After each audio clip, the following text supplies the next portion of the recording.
At my brother's and my joint graduation dinner, my father handed him a $2 million check to start a business.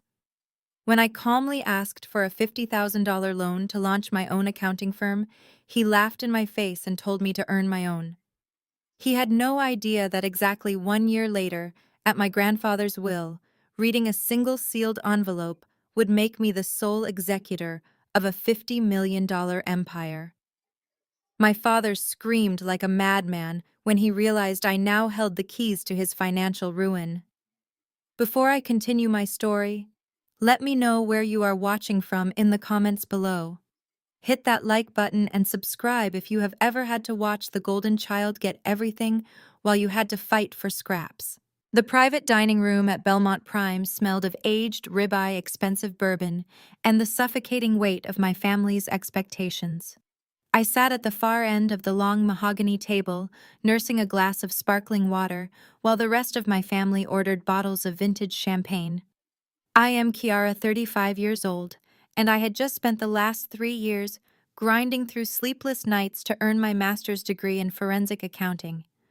I did it while working full-time at a mid-level corporate firm, paying my own tuition and keeping my head down. I sacrificed my weekends, my social life, and my peace of mind to secure a future that no one could ever take away from me. Sitting just 2 chairs away from me was my younger brother, Jamal. He was 32 years old and had just barely managed to scrape together enough passing grades to earn a general business degree. It took him 6 long years of constant partying, academic probation, and switching majors 4 different times to finally get that piece of paper. Naturally, my parents decided this warranted renting out an entire VIP room at the most exclusive steakhouse in Atlanta to celebrate his monumental achievement. My graduation was treated as an afterthought, a minor event they simply grouped into Jamal's party to save time and effort. My father, Desmond, stood at the head of the table. He was a man who cared about nothing more than optics, legacy, and projecting the image of a wealthy, untouchable patriarch. He clinked his silver spoon against his crystal glass, demanding the room's undivided attention. The chatter immediately died down, and the waitstaff stepped back into the shadows. Desmond smoothed the lapels of his custom-tailored suit and looked proudly at Jamal. "Tonight we are here to celebrate the future," my father began, his booming voice filling the room with practiced authority. "We are here to honor a young man who has shown incredible perseverance and dedication to his goals." I kept my face perfectly neutral, refusing to let my mask slip. Jamal's perseverance consisted of sleeping until noon, driving the luxury sports car my father bought him, and racking up astronomical charges on my parents' credit cards. Jamal, my father continued, his eyes shining with a deep, unwavering pride he had never once directed at me. "You are the future of our family's legacy. You have the vision, the charisma, and the drive to take this family's empire to entirely new heights. I know you are destined for greatness." Desmond reached into the breast pocket of his suit and pulled out a long, crisp, rectangular piece of paper. He slid it across the white linen tablecloth directly into Jamal's waiting hands. "To make sure you start on the right foot," my father announced, making sure his voice was loud enough for everyone to hear.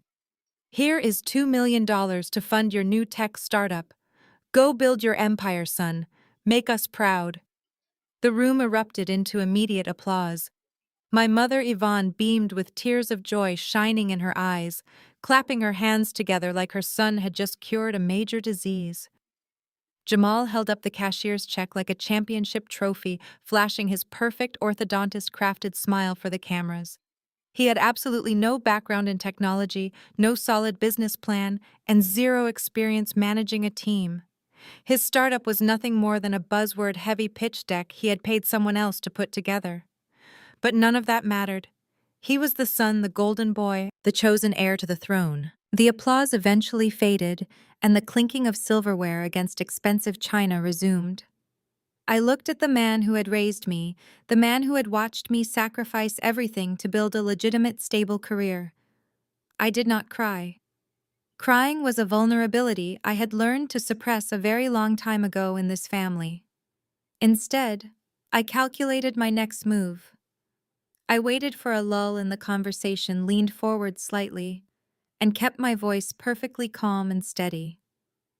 Dad, I said, catching his attention across the table. Since we are investing in the family's future tonight, I was wondering if you had made a decision about the business plan I submitted to you last month.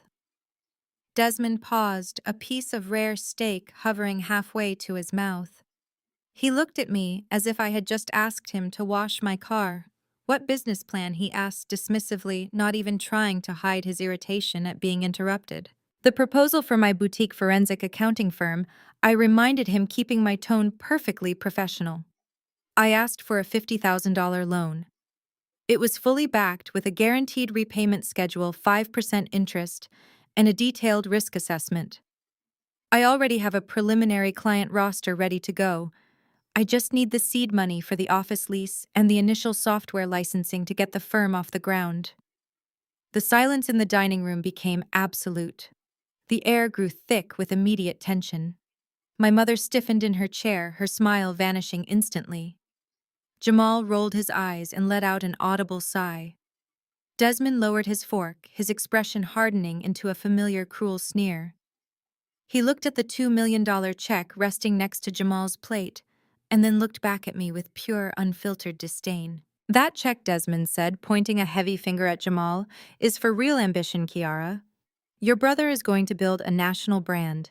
He is going to be an industry disruptor. You want $50,000 so you can sit in a rented room and audit spreadsheets for a living. You want to be a glorified bookkeeper and you expect me to fund it. He picked up his wineglass, taking a slow, deliberate sip before delivering the final blow. I invest in leaders, not liabilities. You want to play business owner? Go earn your own money. The humiliation was intended to break me right there in front of the entire family. It was designed to remind me of my place at the bottom of the hierarchy. My mother, Yvonne, reached under the table and kicked my shin hard. Do not make a scene, Kiara, she hissed under her breath, her eyes darting nervously toward the waitstaff. Why can you not just smile and support your brother for once? Stop acting so bitter and try to be a team player. I looked away from my mother and locked eyes with Jamal. He was smirking carelessly, tapping the $2 million check against the edge of his water glass as if it were a toy. Beside him sat his wife, Chloe. She was a white woman who had married into our family 2 years ago and had quickly learned exactly how to exploit the golden child dynamic to her absolute advantage. Chloe leaned over her plate of sea bass, her lips curving into a condescending, pitying smile. She adjusted her expensive diamond necklace, a gift paid for by my father, and prepared to drop her own calculated insult, clearly ready to twist the knife even deeper into my back. Chloe took a slow, deliberate sip of her vintage champagne. The crystal flute caught the ambient light of the restaurant, sparkling in perfect harmony with the extravagant diamond tennis bracelet draped around her wrist. It was a bracelet I knew for an absolute fact my father had purchased for her last Christmas, a lavish reward simply for bearing his last name. Chloe swallowed, patted her glossed lips with a crisp white linen napkin, and leveled a look of pure, unadulterated pity at me. You really should just be happy for him, Kiara, she said. Her voice was dripping with that specific brand of sweet, practiced condescension she had perfected since marrying into the family. Not everyone is built for entrepreneurship. It takes a certain kind of risk tolerance that most people simply do not possess. Plus, you have to admit Jamal just has that natural executive presence. I stared at her. I looked at her custom designer dress, her pristine salon blowout, and her flawless manicure. She had never worked a single day in her life since saying her wedding vows. She spent her weekdays browsing luxury boutiques in Buckhead and posting highly curated aesthetic brunch photos online, all funded by the very patriarch who had just ordered me to go earn my own money. An executive presence. That is what she called a man who still brought his laundry to his mother on the weekends. I felt a cold, sharp clarity wash over me, settling deep into my bones. It was the kind of absolute clarity that only arrives when you finally realize you have absolutely nothing left to lose with the people sitting across from you. I placed my hands flat on the polished mahogany table. I looked directly into Chloe's pale eyes, refusing to let her look away or retreat behind her champagne glass. Executive presence, I repeated, keeping my voice dangerously quiet and perfectly steady. Is that what you call it now? Because I remember a very different kind of presence. I shifted my gaze away from my sister-in-law and locked eyes with my father. Desmond was suddenly gripping his heavy steak knife a little too tightly, his knuckles turning slightly white. I remember being 18 years old, I said, letting the words hang heavily in the silent room. I remember logging into my university student portal to pay my very first semester of tuition, only to find that my entire college savings account had been completely drained. Every single penny I had saved from working retail shifts after high school, matched by the funds Grandpa Elijah had carefully set aside for my education, was just gone, wiped out in a single day. Jamal shifted uncomfortably in his plush leather seat, the smug, victorious smile finally slipping from his face. He reached for his water glass, suddenly avoiding my gaze. My father cleared his throat, a harsh, low sound that served as a clear warning sign, but I ignored him entirely. You remember that day, do you not? Dad? I asked, my tone never wavering. I remember coming into your home office in an absolute panic. I was crying, convinced that someone had stolen my identity or hacked the bank. And you sat there behind your massive oak desk. You did not even bother to look up from your paperwork, and you told me the truth. You told me you had to authorize a withdrawal of my tuition money to pay off the defense lawyers and the local judge. The entire table was frozen. The surrounding chatter of the upscale restaurant seemed to fade away completely. Because you're golden, boy, I said, gesturing toward Jamal. The one with the natural executive presence had wrapped his brand new sports car around a telephone pole while driving 3 times over the legal alcohol limit. He could have killed someone. He could have ruined his life. I leaned forward, making sure my father felt the full weight of the memory. You looked me dead in the eye and said Jamal needed a spotless criminal record to succeed in the corporate world. You said black men have it hard enough in this country, so he desperately needed your protection. And when I asked you how I was supposed to pay for my classes, how I was supposed to afford the textbooks for my freshman year, you did not even blink. You told me that black women are strong and that I would figure it out. A sharp, sudden pain shot up my leg. I gasped slightly, gripping the edge of the table. My mother Yvonne had just kicked me violently under the table with the pointed toe of her designer heel. I turned to look at her. Her face was a terrifying mask of rigid, panicked social grace. She leaned toward me, her voice dropping into a harsh, venomous whisper meant only for my ears. "Do not make a scene in this restaurant, Kiara," she hissed, her eyes darting frantically to the neighboring tables to ensure no one was listening to our family airing its dirty laundry. Why can you not just smile and support your brother for once? It is his graduation night. Stop acting so bitter and jealous. Be a team player. A team player. That was my mother's favorite weaponized phrase.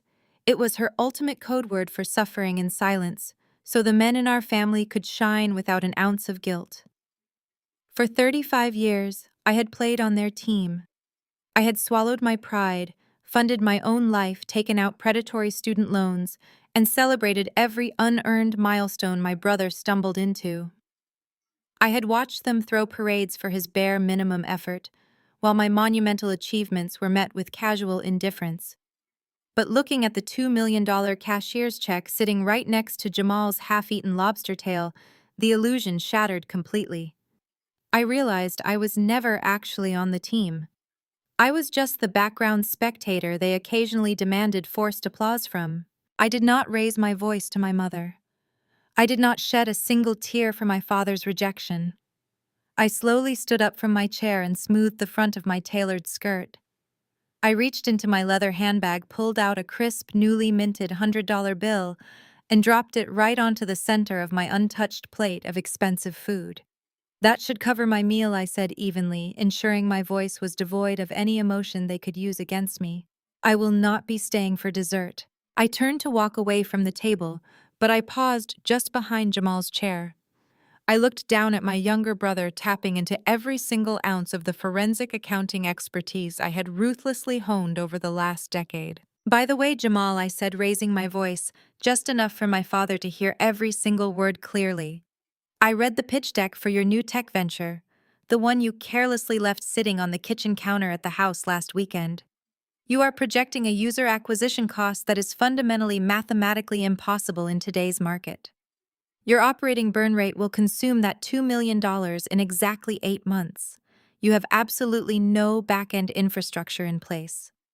Your core technology relies entirely on a third-party licensing agreement that can be legally revoked at any time without cause, and your corporate liability structure leaves your personal assets completely exposed to litigation. I shifted my gaze to my father, who was staring at me with a mixture of profound shock and rising uncontrollable fury.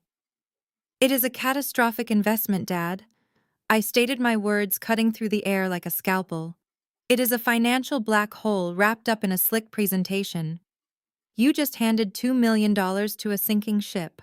But then again, what do I know? I just audit spreadsheets for a living." I turned on my heel and walked out of the private dining room. I pushed through the heavy, ornate wooden doors of the restaurant, stepping out into the warm, humid Atlanta night air. I did not look back. I knew I had just struck a nerve they could not ignore, and I knew the clock was officially ticking on Jamal's inevitable ruin. Exactly 365 days later, the gravel of my parents' circular driveway crunched beneath the heavy tires of my brand-new, fully paid-off Porsche Macan. I killed the engine and sat in the quiet luxury of the leather interior for a brief moment, letting the deep sense of accomplishment wash over me. The past 12 months had been a relentless, grueling marathon of 80-hour work weeks, aggressive networking, and outsmarting every corporate competitor in the Atlanta financial district. I had taken the brutal rejection from my father and transformed it into pure, unadulterated motivation. I built my boutique forensic accounting firm from a cramped, windowless spare bedroom into a sleek downtown office suite. I now managed a dedicated team of junior analysts and boasted a roster of Fortune 500 clients who paid premium retainers for my expertise. I did not just earn my own money the way my father mockingly suggested. I built a financial fortress that no one in my family could ever touch. Stepping through the heavy double doors of my parents' sprawling McMansion felt like crossing back into hostile territory. The rich scent of roasted turkey, candied yams, and warm spices hit me instantly, completely, masking the thick layer of tension that always permeated this house. I handed my coat to the hired staff and made my way toward the living room. The extended family was already gathered, aunts, uncles, and cousins, sipping expensive wine and laughing a little too loudly. And right in the center of the room, holding court as if he were the king of the world, was Jamal. My brother was putting on the performance of a lifetime. He was dressed in a sharply tailored designer suit that cost more than my first car, and a massive, blindingly gold Rolex hung loosely on his wrist, catching the light every time he gestured. He was dominating the conversation, bragging loudly to our uncles about venture capital, aggressive market scaling, and the heavy burdens of being a visionary CEO. But my professionally trained eyes saw straight past the shiny, expensive veneer. I saw the way his right leg bounced nervously against the sofa cushion. I saw the thin, persistent sheen of sweat on his forehead, despite the house being heavily air-conditioned. I saw his eyes darting toward the front door every time a new guest arrived. Jamal was a man drowning in a shallow pool of his own lies.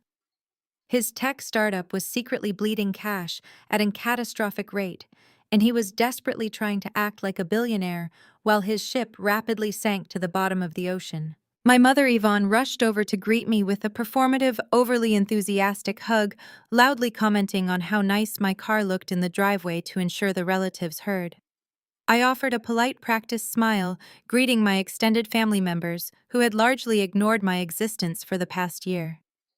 We eventually transitioned into the formal dining room, taking our assigned seats around the massive, elaborately decorated table. The crystal glasses, clinked plates of lavish food were passed around, and the usual family gossip began to flow. Chloe sat directly next to Jamal, radiating that same toxic entitlement she had proudly displayed at the graduation dinner a year prior. She waited patiently until the room settled into a quiet lull, ensuring she had a captive audience before making her move. She took a slow sip of her wine, set the glass down, and turned her pale eyes toward me. "Kiara," Chloe said, her voice cutting clearly through the soft jazz playing in the background. "I am so glad you finally made time for family today. Actually, I was hoping you could do us a little favor." She paused, offering a fake, sympathetic smile to the aunts and uncles who were now watching our exchange. Jamal's startup is scaling so incredibly fast, and the corporate tax codes are just getting way too complex for him to manage alone. I know his enterprise is probably way out of your league as a small-time accountant, but maybe you could look over some of his basic deductions for free. We really love supporting small, struggling businesses like yours whenever we can. The entire dining table grew noticeably quiet. My mother gave me a sharp, warning look from across the table, silently begging me to swallow my pride, keep my mouth shut, and play the role of the supportive sister. My father Desmond leaned back in his heavy oak chair, crossing his arms over his chest, waiting to see if I would submit to the humiliation. Instead of getting angry, I simply smiled. I carefully placed my silver fork down on my plate, picked up my linen napkin, and dabbed the corners of my mouth. I let the silence stretch out for a few agonizing seconds, controlling the pacing of the room exactly the way I controlled a corporate boardroom. "I truly appreciate the generous offer, Chloe," I said, my voice smooth, calm, and projecting perfectly across the long table. "But I specialize in forensic accounting, which means companies hire me to find missing money and uncover financial fraud. And honestly, I do not need to look at Jamal's private ledgers to tell you exactly where his business stands right now. The public filings with the Secretary of State are quite illuminating all on their own." Jamal's face instantly dropped, the color completely drained from his cheeks, leaving him looking sickly and pale. I kept my eyes locked directly on Chloe, though I made absolutely sure my father heard every single syllable of my assessment. "According to the last quarterly compliance report your husband filed," I continued, keeping my tone strictly professional and devoid of any emotion. "His startup has burned through $1.8 million in operational costs in less than 12 months. What is truly fascinating, however, is the glaring cash flow discrepancy I found when I pulled the public records this morning. There are 0 registered software patents under the company name. There have been no active employee payroll taxes filed in the last 3 consecutive quarters. And most concerning of all, there are currently 2 active liens placed against the company from unpaid commercial vendors totaling nearly $200,000. Chloe's jaw hung open. Her condescending, pitying smile completely wiped away, replaced by pure confusion and rising panic. I turned my gaze slowly away from her and locked eyes with my brother. "So, Jamal," I said, leaning forward just slightly, "before I offer you any free tax advice, I have a very serious professional question. How exactly does a tech company spend nearly $2 million without hiring a single developer, securing a single patent, or producing a single line of viable code?" The dining room went dead silent. You could have heard a pin drop on the thick Persian rug. My uncles completely stopped chewing their food. My mother sat frozen, her wineglass suspended halfway to her mouth. I watched my father Desmond slowly lower his arms. The deep, terrifying realization of what I had just exposed was visibly settling over his rigid features. He turned his head slowly and looked directly at Jamal. My brother was sweating profusely now, his eyes wide with absolute terror, entirely unable to formulate a single word of defense or explanation, as the illusion of his golden success shattered into a million pieces right in front of the man who had funded it. The silence in the dining room stretched so tight it threatened to snap. Jamal stared at his empty plate, his chest heaving as he struggled to pull air into his lungs. Chloe looked like she had just swallowed a lemon, her eyes darting frantically toward my father, as if expecting him to magically produce a wand and wave away the financial ruin I had just laid bare. Desmond did not look at Chloe. He did not look at Jamal. He kept his dark, furious eyes locked entirely on me. He stood up slowly, the heavy wooden chair scraping harshly against the hardwood floor. He pointed a rigid finger toward the swinging doors of the kitchen. "Get in there!" He ordered, his voice dropping an octave into a low, dangerous register. "Now!" I did not flinch. I picked up my wine glass, took a calm and measured sip of my Pinot Noir, set it down, and walked past my brother without offering him a single glance of sympathy. I pushed through the swinging doors, stepping into the massive, pristine kitchen. The countertops were covered in the remnants of our extravagant Thanksgiving feast, the air thick with the smell of cinnamon-roasted meat and butter.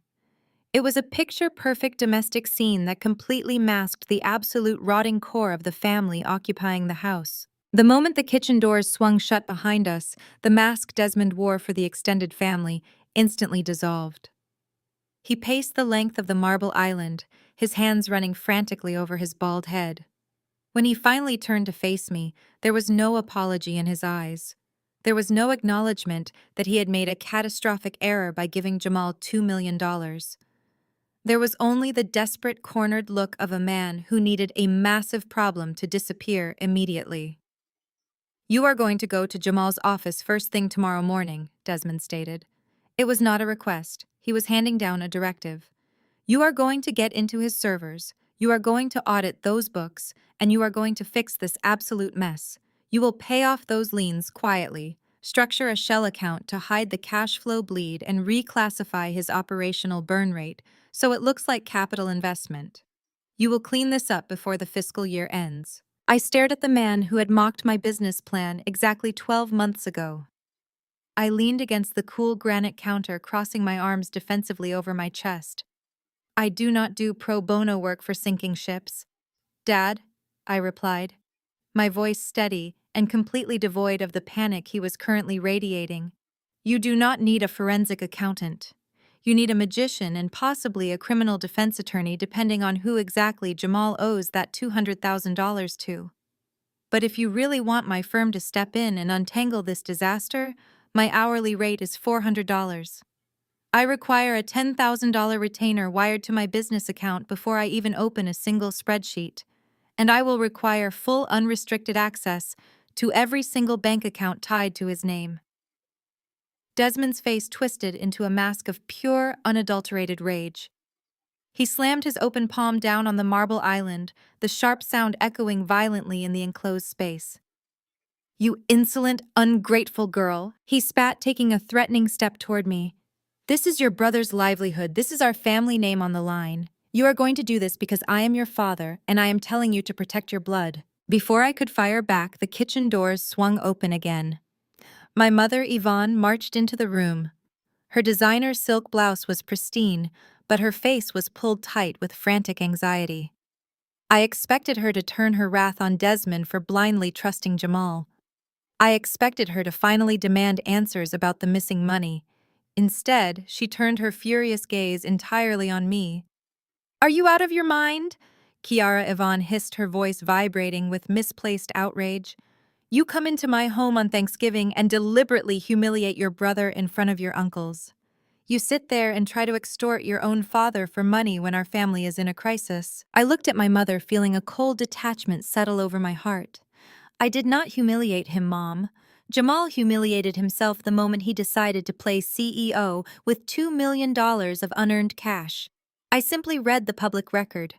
If you are angry, be angry at the fraud sitting in your dining room, not the accountant who caught him." Yvonne shook her head in sheer disgust, stepping closer to me. "You have completely lost your way, Kiara. You sit in those glass corporate offices downtown, and you think you are better than us. You are acting entirely too white with these corporate boundaries and these retainer fees. Real Black families protect their own. We do not throw our brothers to the wolves. We do not demand contracts and hourly rates to pull our blood out of the fire.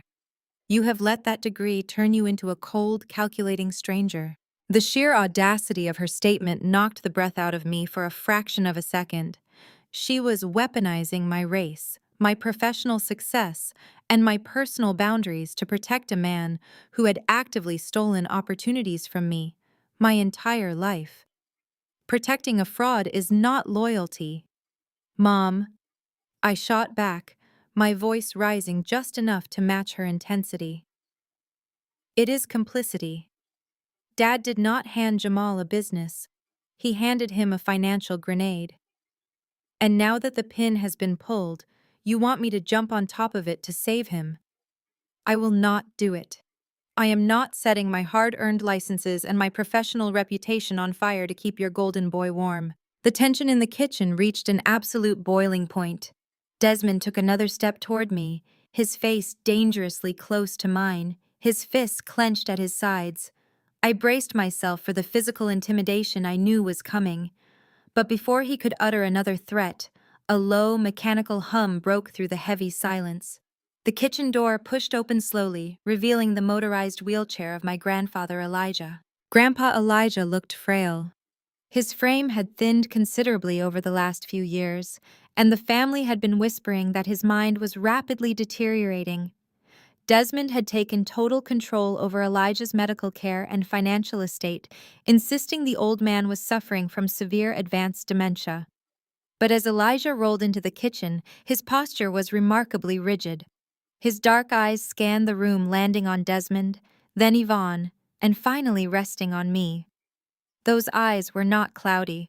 They were piercing sharp and terrifyingly lucid. "Leave us," Elijah commanded. His voice was raspy and breathless, lacking the booming resonance it held during my childhood, but the absolute unquestionable authority of the patriarch remained entirely intact. Desmond immediately bristled, his chest puffing out. "Dad, you should be resting in the living room. This does not concern you. Kiara is just causing trouble again and we are handling it." I said, "Leave us." Elijah repeated, striking his wooden cane against the metal footrest of his wheelchair with a sharp, cracking thud that made my mother physically jump. Now, Desmond and Yvonne exchanged a highly nervous, panicked glance.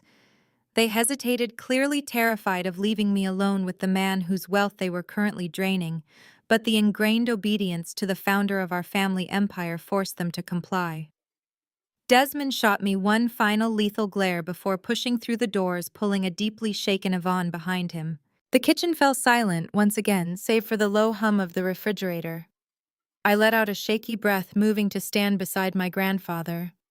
I crouched down to his eye level, expecting him to ask me what the shouting was about. Instead, he reached out with his left hand. The movement was slow, deliberate, and calculated.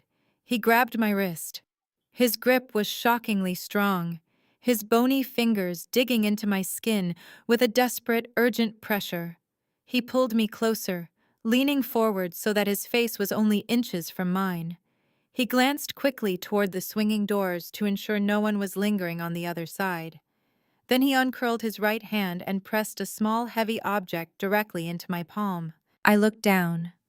It was a sleek, silver USB flash drive, cold and metallic against my skin.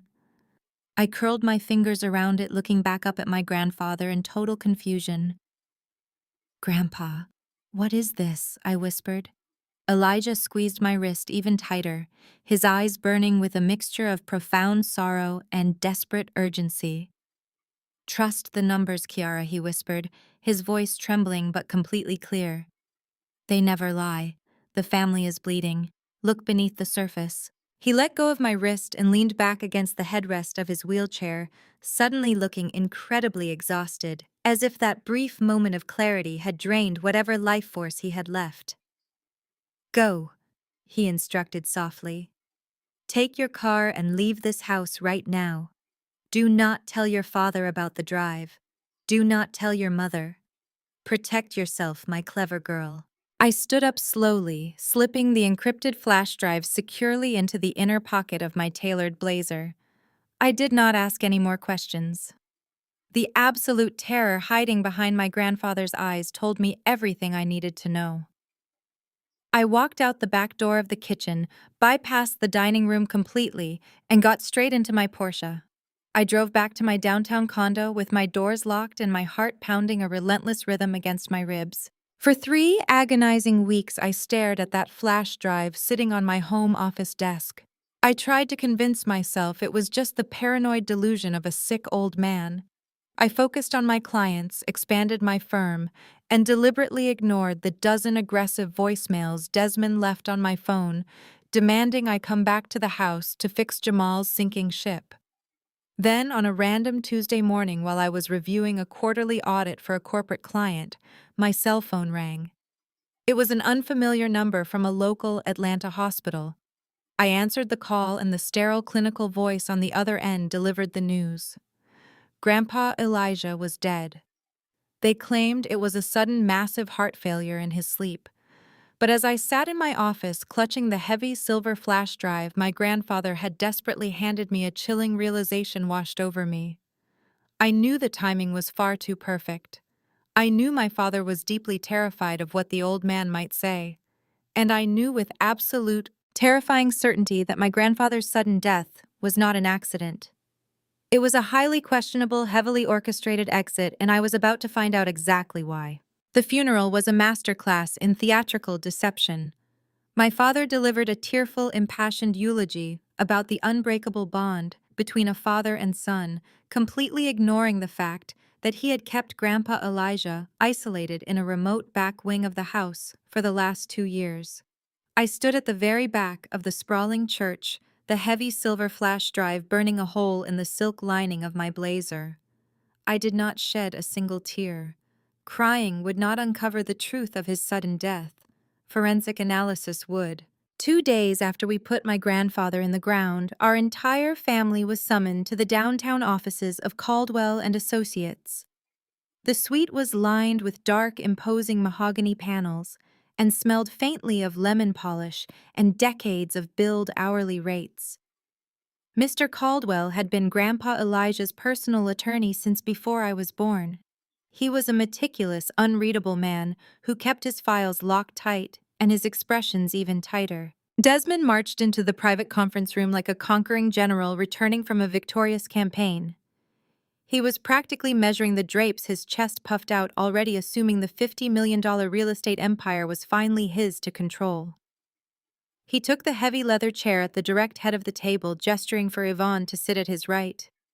Jamal and Chloe immediately flanked them, taking their seats and whispering excitedly to one another. I walked in last. Desmond did not even look at me. He casually waved a hand toward a small, uncomfortable wooden chair positioned against the far back wall, completely separated from the main conference table. "Take a seat in the back, Kiara," he ordered, his tone laced with absolute dismissal. "We have serious family business to handle today, and I do not want any of your typical disruptions. Sit down, stay quiet, and let the adults manage the transition." I did not argue. I walked to the back of the room and sat down. I preferred the vantage point anyway. From back here I could watch all of their faces. I could see the nervous, rapid bounce of Jamal's knee. I could see Chloe aggressively tapping her perfectly manicured nails against her designer handbag. She was wearing a flashy, completely inappropriate cocktail dress for a will reading, clearly treating the solemn occasion like a lottery payout. They were desperate. The walls were closing in on Jamal's fraudulent tech startup, and this inheritance was the only life raft they had left. Mr. Caldwell entered the room carrying a remarkably thick manila folder. He sat at the opposite end of the table from Desmond, opening the file with agonizing, deliberate precision. He adjusted his wire-rimmed glasses, clearing his throat to read the introductory legal statements. Desmond loudly tapped his gold pen against the table, cutting the lawyer off before he could even finish the first paragraph. "Let us skip the pleasantries and get to the asset transfer," Caldwell, my father, commanded, acting as if he already owned the entire law firm. "We all know why we are here. My father was old, his mind was going, and it is a tragedy. But the market waits for no one. Let us just get straight to the bottom line so I can get the estate's portfolio integrated into my corporate accounts by the end of the business day." Mr. Caldwell paused. He looked at my father over the rim of his glasses. The lawyer's face remained a completely blank canvas, but I caught the slight, dangerous narrowing of his eyes. He did not appreciate being interrupted, and he certainly did not appreciate Desmond's blatant disrespect for the man who had built the very empire Desmond was so eager to steal. "As you wish," Mr. Caldwell said, his voice entirely devoid of warmth. I will proceed directly to the distribution of assets as outlined in Elijah Wilson's final, heavily amended testament recorded and notarized precisely 4 weeks ago. Desmond frowned slightly at the word amended, but he quickly smoothed his expression. Mr. Caldwell flipped past 3 pages of standard legal text and began to read.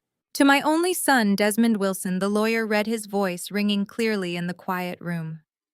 I leave a monthly stipend of exactly $5,000. This stipend is to be administered through an irrevocable third-party blind trust.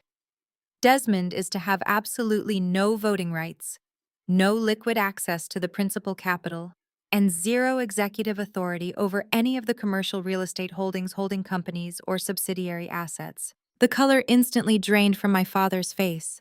The heavy gold pen slipped from his fingers, clattering loudly against the polished wood of the table. A $5,000 stipend was pocket change to a man who routinely dropped twice that amount on custom suits and weekend golf trips. It was not an inheritance. It was a strict, humiliating allowance. It was a leash. What did you just say? Desmond roared, slamming both his hands down on the table as he half rose from his chair. Read that again. There is a mistake. My father built a $50 million empire. I am his only son. I am the rightful heir to the entire portfolio. You made a mistake in the paperwork. There is no mistake, Desmond, Mr. Caldwell replied, not even flinching at my father's aggressive outburst. Elijah was remarkably specific about your inability to manage large-scale capital without compromising your moral compass. If you attempt to contest this trust in probate court, a trigger clause will immediately revoke the monthly stipend, leaving you with absolutely nothing. I advise you to sit down. Desmond collapsed back into his chair, his chest heaving, his eyes wild with disbelief. Yvonne grabbed his arm, her face a mask of pure panic. Jamal, however, leaned forward completely, throwing his father under the bus the second the money disappeared. Wait, Jamal said, a frantic, desperate edge bleeding into his voice. If Dad is not getting the principal assets, then where is the bulk of the estate going? I am his only grandson. He always said I was the future of the family name. Read my section. Read what he left me. Mr. Caldwell turned the page with a sharp, crisp rustle of paper. He looked directly at my brother. To my grandson, Jamal Wilson. Mr. Caldwell read, his tone dripping with formal legal disdain. I leave my single first edition commemorative gold coin minted in 1999. It is my deepest hope that possessing a single piece of tangible, unearned gold will finally match his superficial understanding of true value. Chloe audibly gasped. The sound echoed sharply in the large room. She covered her mouth with her hands, staring at Jamal as if he had just turned into a ghost. Jamal sat frozen, his mouth opening and closing like a suffocating fish. A single gold coin. It was worth perhaps $2,000 on the collector's market. It was an absolute drop in the bucket compared to the $2 million his fraudulent tech startup had already burned through. There would be no bailout. There would be no covering the vendor liens. Jamal was going to have to face the music, and he was going to face it completely broke. Desmond's face turned a dangerous shade of crimson. He stood up completely this time, kicking his chair back so hard it crashed into the wall behind him. This is fraud, my father screamed, his voice echoing violently off the mahogany panels. This is an absolute setup. $50 million in prime commercial real estate does not just vanish into thin air. Who is getting the company? Who has their hands on my father's money? Tell me right now before I tear this office apart. Mr. Caldwell calmly tapped the edges of the thick manila folder against the table, squaring the papers with agonizing precision. He did not look at Desmond.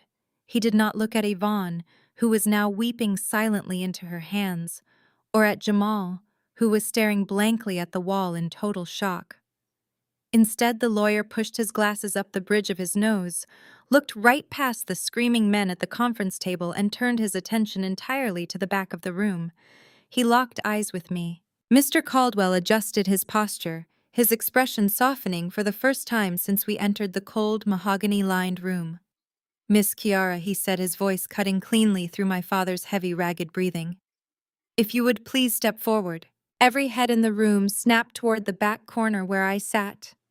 My mother gripped the edge of the conference table, her knuckles white. Chloe stared at me with wide, panicked eyes, the reality of her husband's singular gold coin inheritance finally crashing down on her diamond-draped shoulders. Desmond turned slowly, his face twisted into a mask of pure disbelief. He opened his mouth to object, to demand that I stay in my assigned place at the back of the room, but Mr. Caldwell raised a single authoritative hand, silencing him instantly. I stood up. My heels clicked against the polished hardwood floor, each step feeling incredibly heavy, yet undeniably inevitable. I walked past Jamal, who was still staring blankly at the wall, completely catatonic. I walked past my mother, who refused to meet my gaze. I walked right past Desmond, ignoring the sheer radiating heat of his fury, and stopped directly in front of the lawyer. Mr. Caldwell reached into his leather briefcase and pulled out a thick, heavy envelope. It was sealed with deep red wax bearing the official stamp of my grandfather's personal crest. He held it out to me with both hands. Your grandfather left extremely specific instructions regarding this package, Mr. Caldwell explained, his tone dropping into a reverent, quiet register. He mandated that it be handed directly to you in the presence of your immediate family, only after the primary distributions had been announced. He wanted them to understand exactly where they stood before you understood exactly what you had been given. I took the envelope. The thick parchment paper felt incredibly heavy in my hands. The entire room held its collective breath. I could feel the burning intensity of Desmond's gaze boring into the side of my face, silently demanding that I surrender the package to him. I ignored him. I broke the red wax seal with my thumb and pulled out the stack of heavily embossed legal documents inside. I scanned the first page, my forensic accounting background immediately identifying the precise ironclad legal structure of the text. It was the master deed to the Elijah Heritage Trust. I flipped to the second page, then the third, my heart pounding a frantic rhythm against my ribs, as the magnitude of the legal transfer became overwhelmingly clear. Grandpa Elijah had not simply left me a property or a cash sum. He had legally transferred the absolute controlling interest of his entire $50 million commercial real estate empire directly into my name. I was named the sole executor, the primary beneficiary, and the absolute final authority over every single asset holding company and subsidiary he had ever built. I held the keys to the entire kingdom. I looked up, my vision blurring slightly. Mr. Caldwell gave me a firm, validating nod. But it was not the master deed that made the breath catch in my throat. Tucked behind the heavy legal documents was a single piece of personal stationery covered in my grandfather's shaky, familiar handwriting. I pulled the letter out. The room was so quiet I could hear the sharp rustle of the paper. I read the first line, and the heavy protective armor I had worn for my entire life instantly began to crack. To my clever girl, the letter began. If you are reading this, it means I am gone, and the wolves are likely circling. I know exactly how hard you have fought for your place in this world, Kiara. I watched you grind through late nights funding your own education, building your own firm from nothing, while this family handed your brother the world on a silver platter. I watched your father tear you down to protect his own fragile ego. I watched your mother stand by and let him do it. And my deepest, most profound regret in this life is that I sat in my wheelchair and allowed it to happen. My hands began to tremble. I took a sharp, unsteady breath, forcing myself to read the next paragraph. I am so incredibly sorry, Kiara. I was trying to preserve the illusion of a family, but I only ended up enabling a fraud. Your father is a hollow man who only respects optics. Your brother is a fool who only respects unearned luxury. But you, my brilliant girl, you respect the truth. You respect the numbers, and the numbers never lie. I saw the way you handled yourself at Jamal's graduation dinner. I saw the absolute fire in your eyes when you exposed his ridiculous tech venture for the scam it truly was. That was the exact moment I realized my legacy would not survive in the hands of the men in this family. It would only survive in yours. A hot tear spilled over my lower lash line, tracing a warm path down my cheek. I never cried in front of them. For decades, I had ruthlessly suppressed every single emotion, knowing Desmond and Yvonne would instantly weaponize my tears as proof of my weakness. But reading my grandfather's words, feeling the absolute validation of my lifelong struggle, the dam finally broke. Do not let them intimidate you, the letter concluded. I have given you the empire because you are the only one built with the titanium spine necessary to protect it. You are the rightful heir. You are the architect of the future. Do not give them a single inch. Make them earn their keep or cut them loose entirely. I am so incredibly proud of the woman you have become. Love, Grandpa Elijah. I clutched the letter to my chest, a sob escaping my lips. The tears flowed freely now, washing away years of rejection, isolation, and quiet suffering. I had spent my entire life starving for a single word of genuine pride from my parents, only to find out that the patriarch of the family had seen my brilliance all along. What does it say? Desmond demanded, his voice slicing through my emotional breakdown like a jagged knife. He pushed his chair back, his face purple with rage. What did he give you? Hand me those documents right now, Kiara. I am the head of this family. I did not move. I slowly lowered the letter, wiping my face with the back of my hand. I looked at the man who had drained my college fund to save a reckless drunk driver.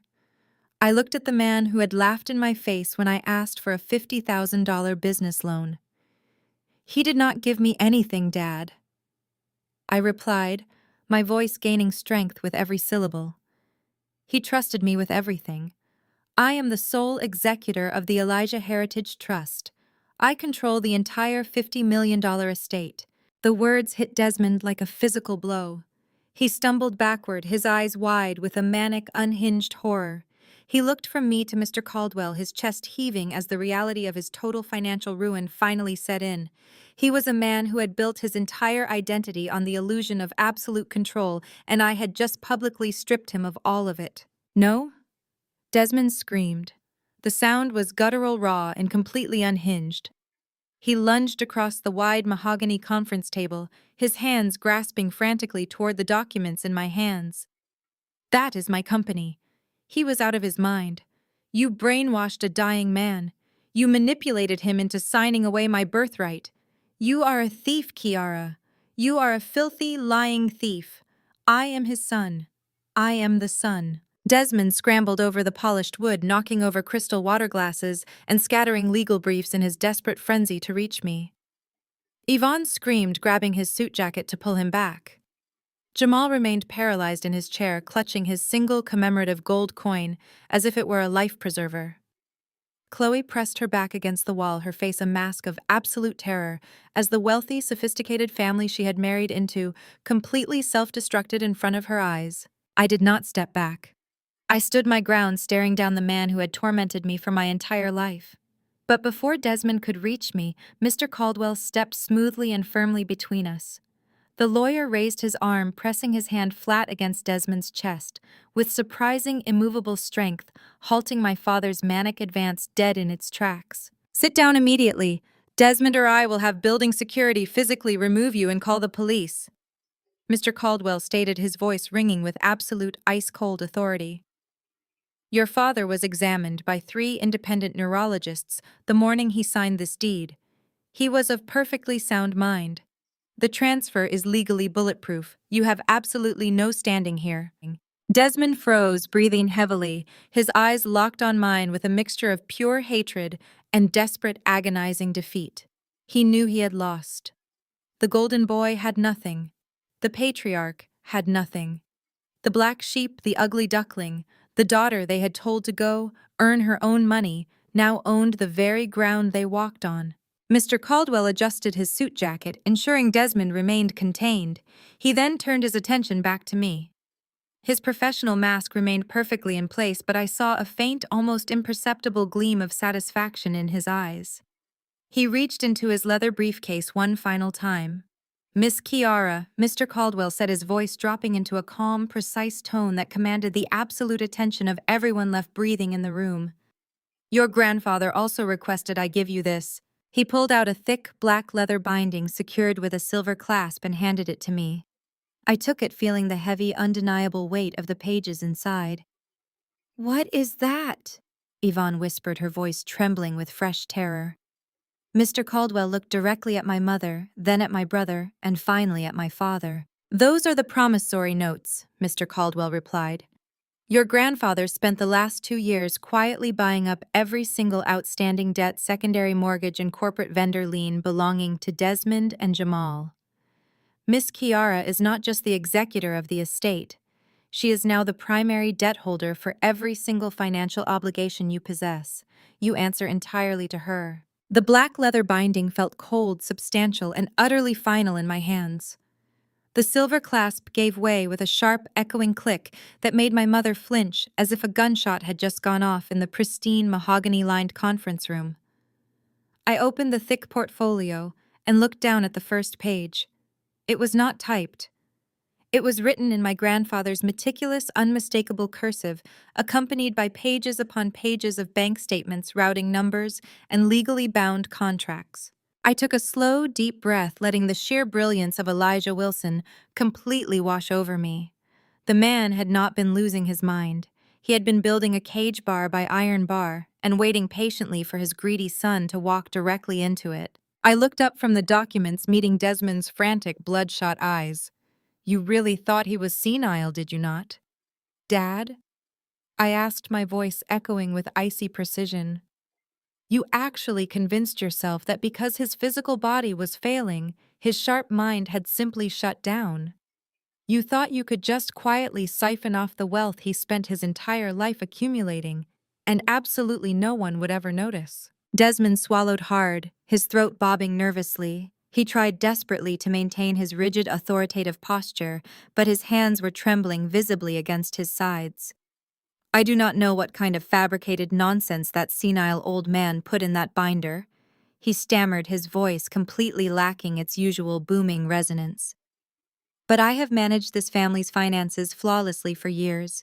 I have protected our assets." I looked back down at the heavy ledger, tracing my finger over the top line.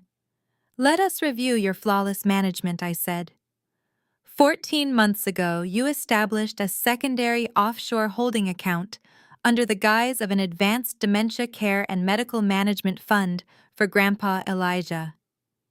You used your status as his primary caretaker to legally petition for partial power of attorney over a restricted portion of his medical expenses. You fabricated a highly detailed paper trail claiming he required specialized out-of-network, around-the-clock experimental treatments that his premium insurance simply would not cover. It was a brilliant, incredibly cynical piece of accounting manipulation. Yvonne let out a tiny, strangled gasp. She looked at her husband, genuine shock registering on her perfectly contoured face.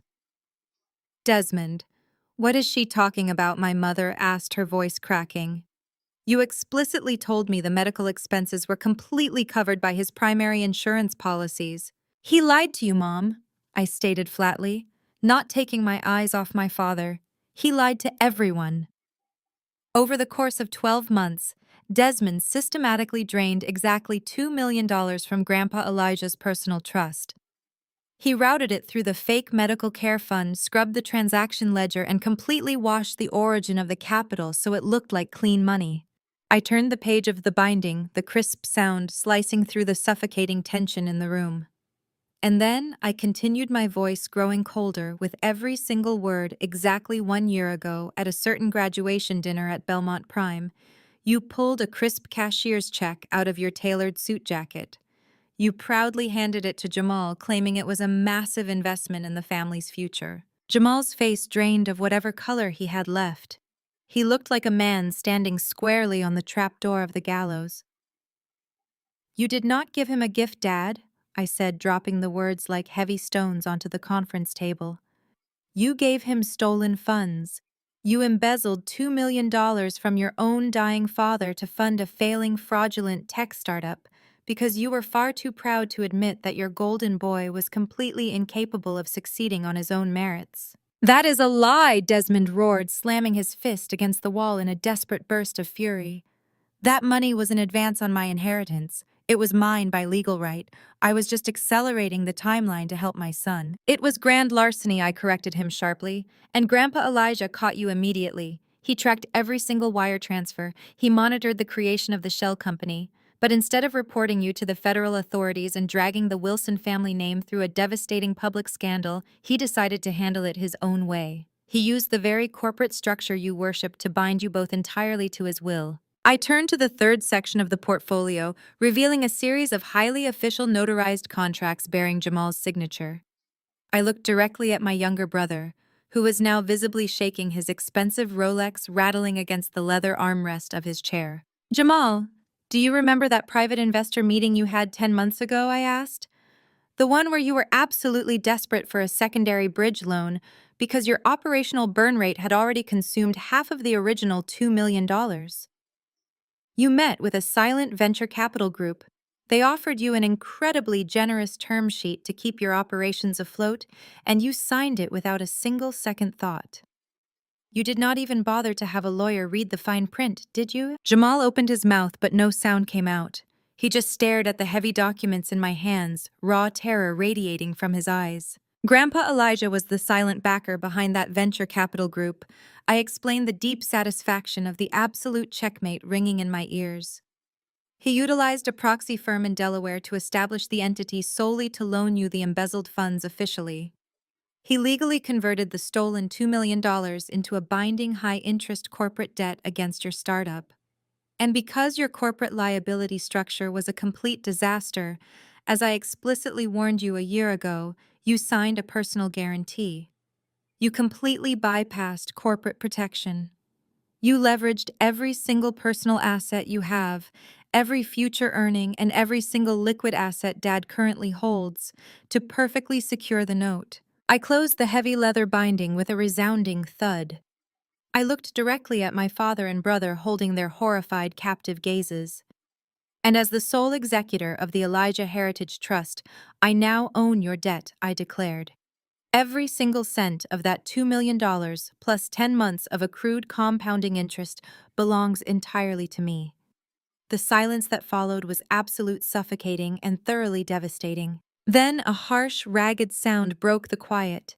Chloe was hyperventilating. She was gripping the edge of the mahogany table, her knuckles stark white, taking short, sharp, panicked gasps of air. Her perfectly curated world of luxury boutiques, expensive manicures, and endless socialite brunches was collapsing in real time. She looked down at the massive diamond ring on her finger, a ring bought with stolen money, then at the designer handbag sitting at her feet, and finally at the man she thought was her golden ticket. "You are completely broke!" Chloe shrieked, her voice pitching into a hysterical, unhinged register that echoed painfully in the room. The sweet, condescending tone she had always weaponized against me was entirely gone. "You told me the company was entering a major acquisition phase. You told me we were buying the vacation property in Aspen. You stole from a dying man, Jamal. We are going to prison. I am not going to prison for you." "Chloe, shut up." Jamal yelled, his fragile composure completely shattering under the weight of her screaming. He leaped out of his chair, his eyes fixed desperately on the black leather binding in my hands. The reality of his total financial and criminal exposure had finally short-circuited his brain. He was no longer a polished corporate executive. He was a desperate, cornered fraud. "Give me those papers," Kiara Jamal snarled, lunging aggressively across the open space of the conference room. "You are not doing this to me. I will tear those notes to pieces. I will burn them. Hand them over right now." He charged at me with his hands outstretched, his face twisted in a primal, ugly rage. I did not flinch. I did not take a single step back. Before Jamal could get within 3 feet of me, a massive figure stepped seamlessly out of the shadows near the office door. Trey, my senior business partner and the co-founder of our forensic accounting firm, moved with the terrifying silent speed of a man who had spent years handling hostile corporate takeovers and aggressive audits. He had accompanied me to the reading, standing quietly in the back corner of the room, observing the entire spectacle with total clinical detachment. Trey intercepted Jamal's charge effortlessly. He planted his large, imposing frame directly between my brother and me, raising a solid, immovable hand and slamming it firmly against Jamal's chest. The impact stopped Jamal dead in his tracks, knocking the breath out of him and sending him stumbling backward until he crashed hard into the edge of the conference table. "I strongly advise you to remain exactly where you are," Trey said. His voice was incredibly calm, dangerously low, and carried an implicit threat of overwhelming physical retaliation if Jamal took another step. "Any further aggression toward my partner will result in an immediate assault charge. And given your current financial exposure, I highly doubt you can afford bail." Jamal stayed frozen against the table, panting heavily, rubbing his chest where Trey had shoved him. Desmond stepped forward, his hands raised in a pathetic, trembling gesture of surrender. The arrogant, untouchable patriarch who had dominated my entire existence was completely gone, replaced by a terrified old man facing the absolute destruction of his legacy. "Kiara," Desmond pleaded, his voice breaking. He sounded incredibly small, weak, and entirely broken. "You cannot possibly do this to us. We are your family. We share the same blood. If you call in this massive debt, if you expose this embezzlement to the public, you will completely ruin us. I will lose my executive position. The board will strip me of everything. Jamal will face federal wire fraud charges. We will be left out on the street with absolutely nothing. You have the entire $50 million estate now. You have everything you could ever want. Just forgive the note. Bury the paperwork and just let it go. I am begging you. Please." I looked at the man who had callously ordered me to go earn my own money, while secretly handing stolen millions to my thoroughly incompetent brother. I thought about the sheer, unadulterated cruelty he had subjected me to for my entire existence, constantly prioritizing his ego over my future. I thought about my grandfather sitting silently in his wheelchair, quietly building an empire of absolute justice because he knew I would be the only one strong enough to ruthlessly execute it. I stepped around Trey, closing the final distance between myself and my father. I looked down at him, feeling absolutely nothing but cold, professional resolve. "You have exactly 24 hours," I said, my voice echoing with absolute, unwavering finality in the cold, mahogany-lined room. "You have 24 hours to liquidate whatever hidden assets you have left. Drain your personal accounts, sell Chloe's diamonds, and wire the full balance of $2.4 million into the trust's primary holding account." Desmond opened his mouth to protest, but I cut him off instantly. "If the funds are not fully cleared, routed, and verified by my firm's senior accountants by tomorrow morning at exactly 9 o'clock, I will hand these promissory notes, along with the complete, heavily documented trail of your embezzlement, directly to the federal authorities. I will have the corporate vendor liens aggressively enforced. I will seize the sprawling house you are currently living in, and I will personally watch both of you go to federal prison for a very long time. The choice is entirely yours." The grandfather clock in my downtown office suite ticked with methodical, heavy precision, the polished brass pendulum swinging back and forth like a judge's gavel. It was exactly 8:59 in the morning. I sat completely still behind my massive glass desk, my fingers steepled together, watching the live digital feed of the Elijah Heritage Trust's primary holding account on my dual monitors. The balance sat completely static, the routing window was empty. 9 o'clock struck, echoing softly through the quiet room. Not a single cent had been wired.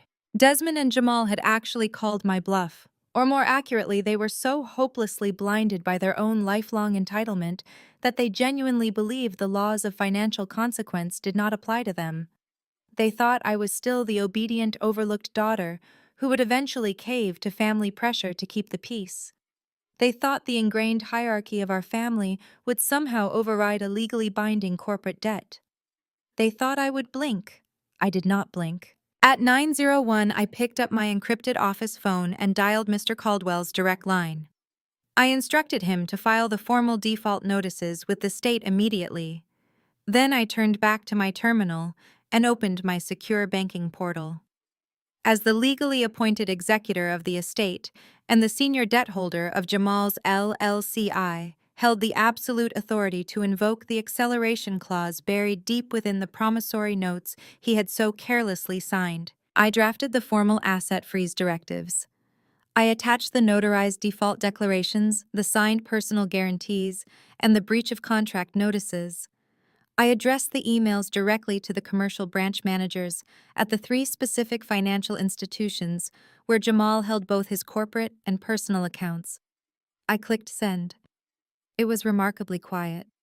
There were no flashing red lights, no dramatic alarms, just the soft, barely audible click of a mouse. But in the unforgiving world of forensic accounting, that single click was the equivalent of a tactical nuclear strike. I had just severed the main artery of Jamal's fraudulent empire. The fallout was absolutely instantaneous and entirely catastrophic. Jamal had scheduled his bi-weekly corporate payroll for that exact morning. By 10:15, his accounts were locked down in a hard, uncompromising legal freeze. By 10:30, every single direct deposit initiated by his payroll provider bounced back with hard, insufficient funds codes. My firm's monitoring software, set to track public mentions of his company, picked up the digital shockwaves in real time.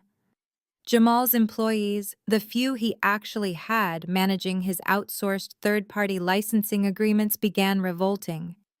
I watched the frantic, angry chatter spill over onto public professional networks. Junior developers posted urgent warnings on LinkedIn about missed paychecks in dark offices.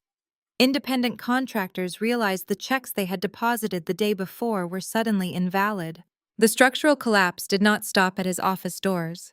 Because Jamal's corporate liability structure was a complete disaster, the freeze extended seamlessly to the personal guarantee he had signed. By 11 o'clock, the financial bleed reached his personal life. I received an automated alert from a banking contact confirming that Chloe's Platinum credit card had been violently declined at a luxury boutique in Buckhead.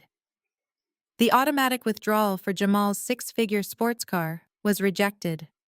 The pristine, luxurious lifestyle Chloe had so proudly flaunted in my face, the lifestyle entirely funded by my grandfather's stolen money, evaporated into thin air before lunchtime. The vendors holding the $200,000 in active liens received automated alerts that the debtor accounts were officially suspended. Those vendors immediately escalated their collection actions from standard warning notices to aggressive legal threats, preparing to file massive lawsuits before the end of the business day. Jamal's shiny buzzword-heavy tech startup was effectively dead in the water, suffocating under the crushing weight of its own leveraged toxic debt. Then the phone calls started. My personal cell phone began lighting up with Desmond's name. I silenced the first call. He called right back. I silenced it again. Over the next 3 hours, my father called me exactly 47 times. He did not bother sending text messages. Desmond was a man who preferred the visceral, intimidating impact of his own voice. I let every single call roll over to my secure cloud-based voicemail system, treating his rage the exact same way I treated a hostile audit subject. I simply documented the evidence. I sat back in my ergonomic chair and listened to the rapid progression of his mental collapse through the audio files. The first few voicemails were dripping with his usual arrogant dictatorial authority. He ordered me to lift the freeze immediately, claiming it was a minor banking error and demanding I stop playing these vindictive games. He spoke as if I were a misbehaving teenager, rather than the executor of a $50 million estate holding his financial life in my hands. By voicemail 12, the tone shifted abruptly to desperate, panicked negotiation. He promised to give me a highly coveted seat on the board of his manufacturing holding company if I just released Jamal's operating funds. He tried to offer me the exact same corporate scraps I had practically begged for a decade ago. It was pathetic. By voicemail 30, the negotiation completely vanished, replaced by unhinged vitriolic threats. Desmond screamed into the receiver, his voice cracking with pure, unfiltered terror. He threatened to call the state accounting board and manufacture a severe ethical grievance against my license. He threatened to use his country club connections to systematically blacklist my firm in the Atlanta business community. He swore he would destroy my livelihood, dismantle my professional reputation, and leave me begging on the street. He sounded like a madman, realizing the walls of his castle were crumbling around him, resorting to scorched earth tactics because he had absolutely no leverage left. I carefully exported every single audio file to a secure, encrypted external server. If Desmond actually attempted to target my business, I now had 47 recorded instances of documented extortion and harassment to hand directly to the police and my corporate lawyers.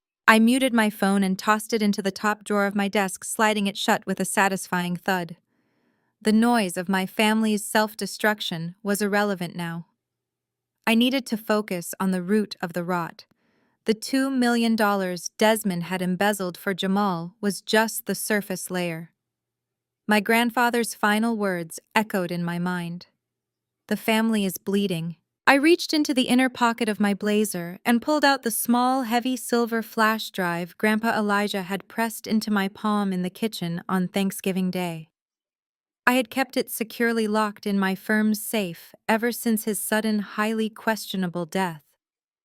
I plugged the drive into my secure air-gapped terminal, a machine completely disconnected from the external internet to prevent any possibility of a remote data breach. A black decryption window instantly popped up on the high-resolution monitor, a blinking cursor demanding a passcode. I thought for a moment, analyzing my grandfather's meticulous numbers-driven habits. I typed in the exact date he had founded his very first commercial real estate firm, followed by the address of his first warehouse. Access granted. The progress bar turned a bright neon green. The decryption process initiated, slowly unpacking what appeared to be terabytes of hidden financial ledgers, private offshore routing numbers, and deeply encrypted corporate communications. I leaned closer to the monitor, my eyes scanning the file names as they rapidly populated the screen. I saw titles referencing shell companies I did not recognize. I saw property deeds for commercial spaces Desmond had supposedly sold 5 years ago, but which were apparently still generating massive monthly income into untraceable shadow accounts. I needed to know exactly how deep Desmond's embezzlement truly went. I needed to know what else he had stolen to maintain his illusion of absolute power. But before the decryption progress bar could reach 100%, the heavy glass doors of my office suite were thrown open with a violent crash. My desk phone buzzed frantically, the red light flashing. It was my receptionist, her voice tight with absolute unbridled panic over the intercom. She did not even have time to formally announce the visitors before the chaos violently breached the inner sanctum of my firm. The decryption progress bar hit 100% with a soft, cheerful chime that felt entirely at odds with the digital carnage currently unfolding across my monitors. But before I could even open the first unencrypted folder, my personal cell phone began vibrating violently against the glass surface of my desk. It was not Desmond this time. The caller ID flashed with names I had not seen in months. Aunt Shirley, Cousin Marcus, Deacon Hayes from the family church. I ignored them all, but the notifications kept pouring in. A relentless, aggressive flood of text messages, social media tags, and direct mentions began to overwhelm my lock screen. I unlocked the phone and clicked on a link sent by my cousin. My screen immediately filled with Chloe's face. It was an absolute masterclass in emotional manipulation. Chloe was sitting on the floor of her sprawling, custom-built walk-in closet, surrounded by literally thousands of dollars worth of designer shoes and handbags.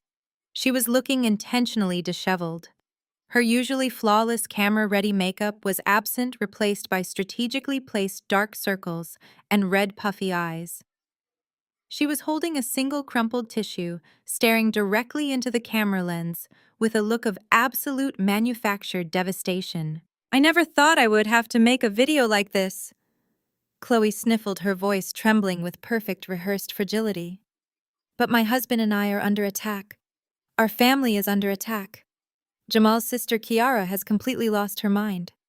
Out of pure jealousy and spite, she has illegally frozen our bank accounts. She is trying to destroy Jamal's business. She is trying to take our home. She is trying to throw us out onto the street." Chloe paused, taking a ragged, highly theatrical breath. She pressed a trembling hand flat against her completely flat stomach, looking down with a tragic maternal expression. And the worst part is, she knows I am pregnant. Chloe whispered, a single tear escaping her eye and rolling perfectly down her cheek. She is deliberately trying to leave her own unborn niece or nephew homeless, just to prove a point. We have nothing left. Please pray for us. The video ended. The pregnancy reveal was the ultimate trump card. It was a desperate, highly calculated move designed to instantly vilify me and martyr herself. I stared at the screen, my expression perfectly flat. Chloe was using a hypothetical unborn child as a human shield to protect a massive multi-million-dollar fraud. The comments section beneath the video was an absolute war zone. Hundreds of messages poured in a toxic, furious mix of outrage, prayers, and vicious attacks directed entirely at me. The church aunties had mobilized with terrifying speed. "How can you do this to your own blood?" Aunt Shirley wrote her comment, already accumulating dozens of likes and replies. "God will punish your greed, Kiara. Repent and release your brother's money before the Lord strikes you down." Cousin Marcus chimed in right below her, calling me a corporate sellout who had forgotten where she came from. They were weaponizing religion, family loyalty, and a completely fabricated victimhood to tear me down. They did not know about the embezzlement. They did not know about the stolen millions Desmond had ripped from a dying man. They only knew the tragic, tearful narrative Chloe had carefully spoon-fed them. I reached out to close the browser window, thoroughly disgusted by the sheer audacity of the performance. But before my finger could even click the mouse, the heavy glass doors of my firm's outer lobby flew open with a resounding, violent crash. The noise echoed sharply down the long, quiet hallway of my suite. My desk phone buzzed frantically, the red emergency light flashing.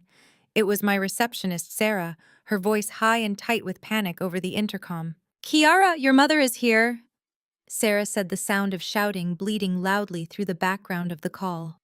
She pushed right past building security downstairs. I tried to stop her at the front desk, but she is completely out of control. I stood up, slowly smoothing the front of my tailored blazer. "It is fine, Sarah," I replied, keeping my voice incredibly calm. "Let her back." I walked out of my private office and stepped into the main corridor just as Yvonne stormed around the corner. My mother looked absolutely unhinged. Her designer silk scarf was askew. Her hair was slightly wild, and her eyes were burning with a frantic, desperate rage. Trey had already stepped out of his office, his massive frame blocking the hallway, ready to intercept her exactly as he had intercepted Jamal the day before. I raised a hand, signaling for Trey to stand down. He hesitated, his jaw tight, but he stepped aside, allowing my mother to close the final distance between us. Yvonne marched right up to me, practically vibrating with fury. She did not care that my junior accountants were watching through the glass walls of their offices. She did not care about the professional environment of a high-end financial firm. She only cared about protecting her golden boy. "Are you insane?" Yvonne screamed, her voice echoing harshly off the sleek, modern walls of my firm. "Have you completely lost your mind, Kiara? I just saw Chloe's video. Half the congregation has been calling my phone since 6 o'clock this morning. You are a monster. You are literally trying to put a pregnant woman on the street." I looked at her, my face a mask of absolute clinical detachment. "Chloe is not going to be on the street, Mom," I replied calmly.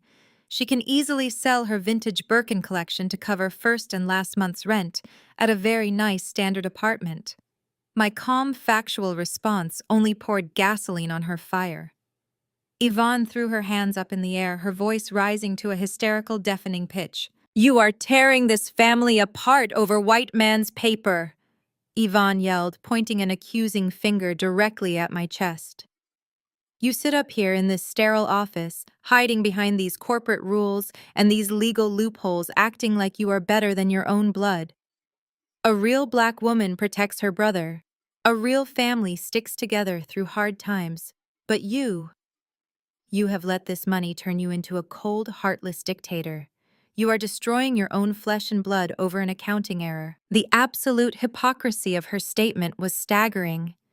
She was standing in the business I had built with my own two hands, demanding I sacrifice my integrity, my legal standing, and my sanity to protect a man who had actively stolen from our own family. She was using my race, my gender, and twisted concepts of loyalty as weapons to enforce my subservience. A real family does not steal from a dying man with dementia. Mom, I replied, my voice dangerously low and steady. A real mother does not demand that her daughter set herself on fire to keep her fraudulent son warm. Jamal is a criminal. Dad is a criminal. I am simply the consequence. They made a mistake. Yvonne shrieked, tears of sheer desperate denial springing to her eyes. Your father was just trying to help Jamal get established. It was family money anyway. It was going to be ours eventually. You cannot destroy your brother over a financial technicality. I did not argue. Arguing with a delusion of this massive magnitude was a complete waste of breath. I simply turned around, walked back into my office, and looked at my computer screen. The decryption software had successfully unlocked the deepest, most hidden layers of Grandpa Elijah's flash drive. I had already pulled the primary routing logs while listening to Desmond's unhinged voicemails earlier that morning. I clicked a specific file hit print and listened to the soft whir of the laser printer sitting on my credenza. I picked up the single sheet of paper. It was still warm. I walked back out into the hallway and stopped directly in front of my mother. She was still ranting, still screaming about family loyalty and forgiveness, completely blind to the reality of the monsters she was defending. You think Dad's embezzlement was an isolated incident, I said, cutting through her hysterical tirade with a voice as cold as ice. You think Jamal only took Grandpa Elijah's money? I held the printed document out to her. Read it, Mom. Read the routing numbers. Yvonne stopped yelling. She looked at the paper in my hand, hesitating as if the document itself were a venomous snake. Slowly, with trembling fingers, she took the page. Her eyes scanned the black and white text. I watched the exact moment her reality completely shattered. The color drained from her face so rapidly, I thought she might actually faint right there in the hallway. Her mouth fell open, but no sound came out. That is a verified bank statement from your personal independent retirement account, I stated clearly, ensuring every single word landed with devastating precision. The account you built from your own teaching pension before you married Dad. Take a very close look at the withdrawal dated exactly 3 months ago. Yvonne's eyes darted wildly across the page, locking onto the highlighted transaction line. Her hands began to shake violently. Jamal forged your signature, I continued, my voice echoing in the dead silence of the hallway. He bypassed the two-factor authentication on your personal laptop, routed the transaction through a dummy corporate shell, and transferred $50,000 of your personal retirement funds directly into his failing business. He did not just steal from Grandpa Elijah, he stole from you. Yvonne went completely pale, her knees buckling slightly as the ultimate betrayal finally broke her. The paper slipped from her trembling fingers, fluttering slowly to the floor. She was not just the fierce, loyal defender of the golden child anymore. She was his victim. Yvonne stared blankly at the printed bank statement resting on the polished floor of my firm's lobby. The reality of Jamal's theft had completely severed the invisible strings connecting her to the illusion of our perfect family. She did not scream. She did not offer another defense of her golden boy. Her knees simply buckled. Trey stepped forward with lightning speed, catching her by the elbow before she could hit the ground. I did not rush to comfort her. I did not offer a soothing embrace. I simply looked down at the woman who had happily sacrificed my emotional well-being to maintain a facade. He stole your future, Mom, I said, my voice completely devoid of pity. And Dad let him do it. Yvonne stumbled out of the glass doors, leaning heavily against the wall as she made her way to the elevator, a completely broken woman. I instructed my receptionist to lock the main entrance and take the rest of the day off. The immediate family drama was over, but the actual corporate war was just beginning. The silence, however, was violently short-lived. By Tuesday morning, the true scope of Desmond's desperation materialized not in the form of a white flag or a wire transfer, but a highly coordinated legal strike. I walked into the firm at 7 o'clock carrying 2 black coffees and anticipating a long day of integrating the trust assets into my management portfolio. Instead, I found Trey pacing the length of our glass-walled boardroom. His phone was glued to his ear, and his face was tight with absolute controlled fury. Our primary operating accounts are locked, Trey stated the exact second I closed the boardroom door behind me. He ended his call abruptly and tossed his phone onto the long table. I just got off the line with our commercial banker. The freeze initiated at midnight. Every single outgoing wire has been halted. I dropped my briefcase, my mind immediately racing through standard regulatory protocols. A commercial bank could not unilaterally freeze a corporate accounting firm's operating assets without a federal warrant, a tax levy, or a severe judicial mandate. I pulled open my laptop, bypassing the local network to access the secure legal portal directly. A digitized, highly expedited court order glared back at me from the screen. Desmond had not gone to a federal judge. He had bypassed standard corporate litigation entirely and gone straight to the Fulton County Probate Court. He had leveraged his extensive country club connections to secure an emergency ex parte injunction from Judge Harold Vance.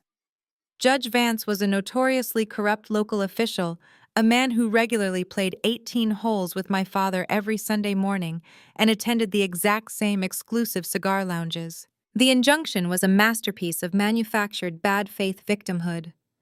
Desmond had officially filed a petition for an emergency conservatorship, brazenly claiming that Grandpa Elijah had been suffering from severe undocumented cognitive decline for the past 3 years. But the real poison was in the secondary filing. Desmond officially accused me of gross elder abuse and financial manipulation. The legal brief spun a fantastical, entirely fabricated narrative.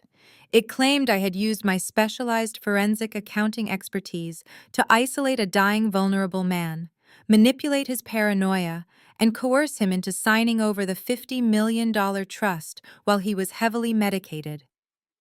Desmond argued to the corrupt judge that because my firm's infrastructure was currently intertwined with the trust's execution, my primary business accounts had to be immediately frozen to prevent the flight of stolen assets. It was a siege tactic.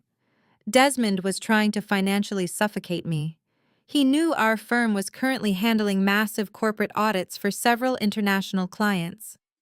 If we could not process our internal payroll, pay our specialized server hosting fees, or access our forensic software licenses, we would be in critical breach of contract by Friday.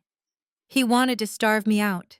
He wanted to squeeze my livelihood until I surrendered the promissory notes and handed him back the keys to the empire. The fallout within the office was instantaneous. The phone lines began to light up. My personal cell phone buzzed relentlessly with Desmond's number. He called 47 times in the span of 3 hours. I let every single call roll over to my secure cloud-based voicemail system. I treated his rage the exact same way I treated a hostile audit subject. I documented the evidence. I sat at my desk and listened to the rapid progression of his mental collapse through the audio files.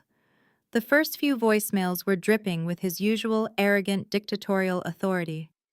He ordered me to lift the freeze on Jamal's accounts, claiming the injunction was just a taste of what he could do, demanding I stop playing these vindictive games. By voicemail 12, the tone shifted abruptly to desperate, panicked negotiation. He promised to give me a highly coveted seat on the board of his manufacturing holding company if I just released Jamal's operating funds. By voicemail 30, the negotiation vanished entirely, replaced by unhinged, vitriolic threats. Desmond screamed into the receiver, his voice cracking with pure, unfiltered terror. He threatened to call the state accounting board and manufacture a severe ethical grievance against my license. He swore he would destroy my professional reputation and leave me begging on the street. I carefully exported every single audio file to an encrypted external server. I did not feel fear. I felt a cold, razor-sharp anger. Desmond fundamentally misunderstood who he was dealing with. He thought I was a vulnerable girl who would panic at the sight of a court order. He forgot that I was a certified fraud examiner who dismantled corrupt corporate entities for a living. I walked back into the boardroom and looked at Trey. Calculate our immediate cash burn for the next 14 days. I ordered, my voice dead calm. Server costs, employee salaries, legal retainers, everything down to the electricity bill. Trey did not hesitate. Already calculated. It is roughly $80,000 to keep the lights on and the firewalls active. I reached into my bag, pulled out my personal checkbook, and wrote a check for $150,000 drawing directly from the private high-yield savings account I had built entirely on my own merit over the past decade. Deposit this into the secondary operating account we keep with the credit union, I said, handing the slip of paper to him. Then get our litigation team on a secure conference call. I want an emergency motion to quash filed by noon, and I want Judge Vance slapped with a formal conflict of interest motion and a judicial ethics complaint before he even has time to eat his lunch. The next 14 hours were an absolute blur of high-stakes crisis management. I sat at my desk methodically calling every single one of our Tier 1 clients. I did not hedge. I did not apologize. I provided them with a heavily redacted, legally approved summary of the trust dispute, assuring them that our firm's operations were fully insulated and their proprietary data remained completely secure. Desmond had attempted to leak the elder abuse allegations to local Atlanta business journals, but our aggressive legal pushback kept the stories contained. I put out fire after fire, refusing to back down a single inch. By midnight, the office was completely deserted. The junior accountants had gone home hours ago. The phones had finally stopped ringing. The adrenaline that had sustained me all day was beginning to evaporate, leaving a dull, throbbing ache behind my eyes. The city lights of downtown Atlanta flickered through the floor-to-ceiling windows, casting long shadows across the empty bullpen. I walked into the main conference room carrying 2 fresh cups of black coffee. Trey was sitting at the head of the long table, illuminated only by the harsh blue glow of the secure air-gap terminal we used for isolated forensic analysis. The decryption process on Grandpa Elijah's encrypted flash drive had finished during the chaos of Yvonne's breakdown the previous morning, but we had been far too consumed with fighting Desmond's legal ambush to actually dive into the unpacked data. The files had been sitting there silently waiting. I set a coffee cup down next to Trey and pulled up a chair beside him. "We neutralized the immediate threat," I said, taking a sip of the bitter coffee. "Our lawyers are filing the motion to dismiss at dawn. Judge Vance is already backtracking to save his own skin. Now I need to know exactly what we are protecting. Pull up the root directory." Trey tapped the keyboard, his face bathed in the monitor's light. The screen populated with hundreds of meticulously organized folders. My grandfather was old school, but his digital filing system was incredibly sophisticated. We bypassed the standard commercial real estate ledgers and navigated directly to a restricted folder labeled simply Internal Audit, Desmond. I braced myself. I expected to find the specific wire transfer receipts detailing the $2 million Desmond had stolen for Jamal's startup. I expected to see the fake medical invoices and the forged signature logs. I wanted the hard evidence of the embezzlement to nail my father's coffin shut. I was completely wrong. Trey opened the master spreadsheet and the data instantly cascaded down the screen in endless, terrifying rows. It was a massive network of offshore routing numbers, dummy corporations, and international wire transfers. The $2 million Desmond had taken for Jamal was barely a rounding error. Trey and I leaned closer to the high-resolution monitor, staring at the sheer volume of the numbers in pure, unadulterated shock. The financial rot did not start a year ago. It went back a decade. This was not just a desperate father quietly siphoning cash to bail out his favorite son's failing tech venture. This was a massive, highly organized, multi-million-dollar money laundering syndicate operating right under our noses. And as my eyes scanned the top of the ledger, my blood ran completely cold. The name listed as the primary beneficiary on the offshore holding accounts was not Desmond. The name staring back at me from the primary beneficiary line of the master offshore account was not Desmond Wilson. It was Jamal Wilson. My breath hitched in my throat. I leaned closer to the monitor, the harsh blue light reflecting sharply off the glass surface of my desk. Trey let out a low, sharp whistle, his heavy fingers flying across the keyboard as he immediately pulled up the corresponding signature cards, the articles of incorporation, and the banking authorizations linked to the account. Every single digital document bore my brother's scrawling, careless signature. We did not sleep. For the next 7 hours, the quiet downtown office became a war room.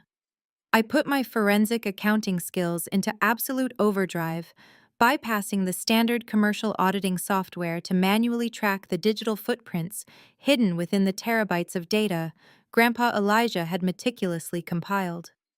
My grandfather had not just been a passive observer in his wheelchair.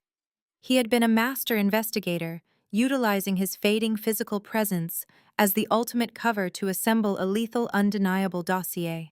The financial ledgers we decrypted went back exactly 10 years, charting a progression of corporate rot that was breathtaking in its sheer audacity.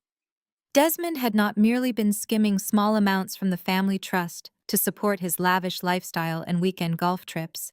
He had been actively utilizing the Wilson family's legitimate commercial real estate holdings to wash incredibly dirty money for a highly organized, completely shadow-based real estate syndicate operating out of Miami and Atlanta. I traced the incoming wire transfers.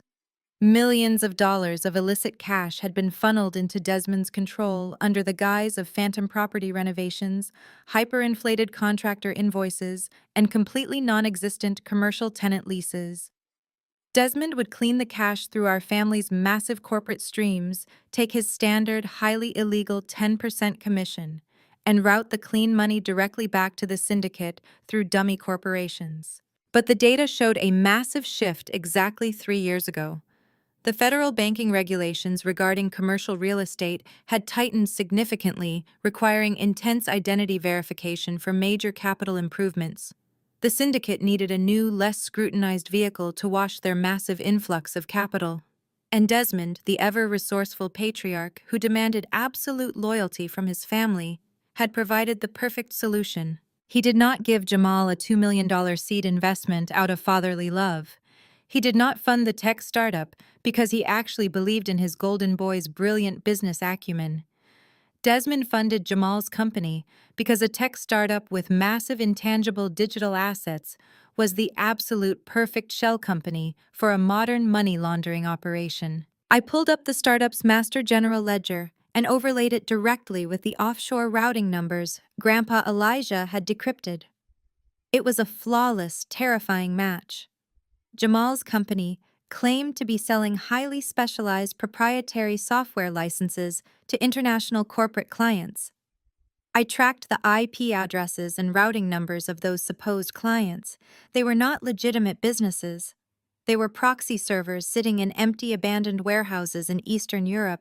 Desmond had been pushing syndicate cash directly into the startup as fraudulent subscription revenue.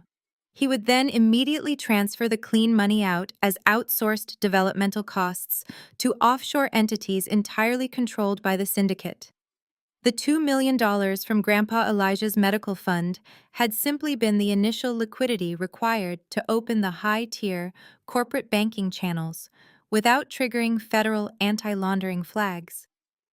Jamal was pushing millions of dollars of mob money through his servers every single month, and based on his completely inept business operations, he likely thought he was just a brilliant CEO generating massive sales. Trey handed me a fresh cup of black coffee, pointing a thick finger at a specific column isolated on my second monitor. "Look closely at the outbound vendor disbursements," Trey stated, his voice tight with deep concentration. "The ratios are entirely wrong. The syndicate is taking a 90% return on the washed funds, and Desmond is keeping his standard 10% fee. But there is a secondary fractional bleed on the startup's primary operating account.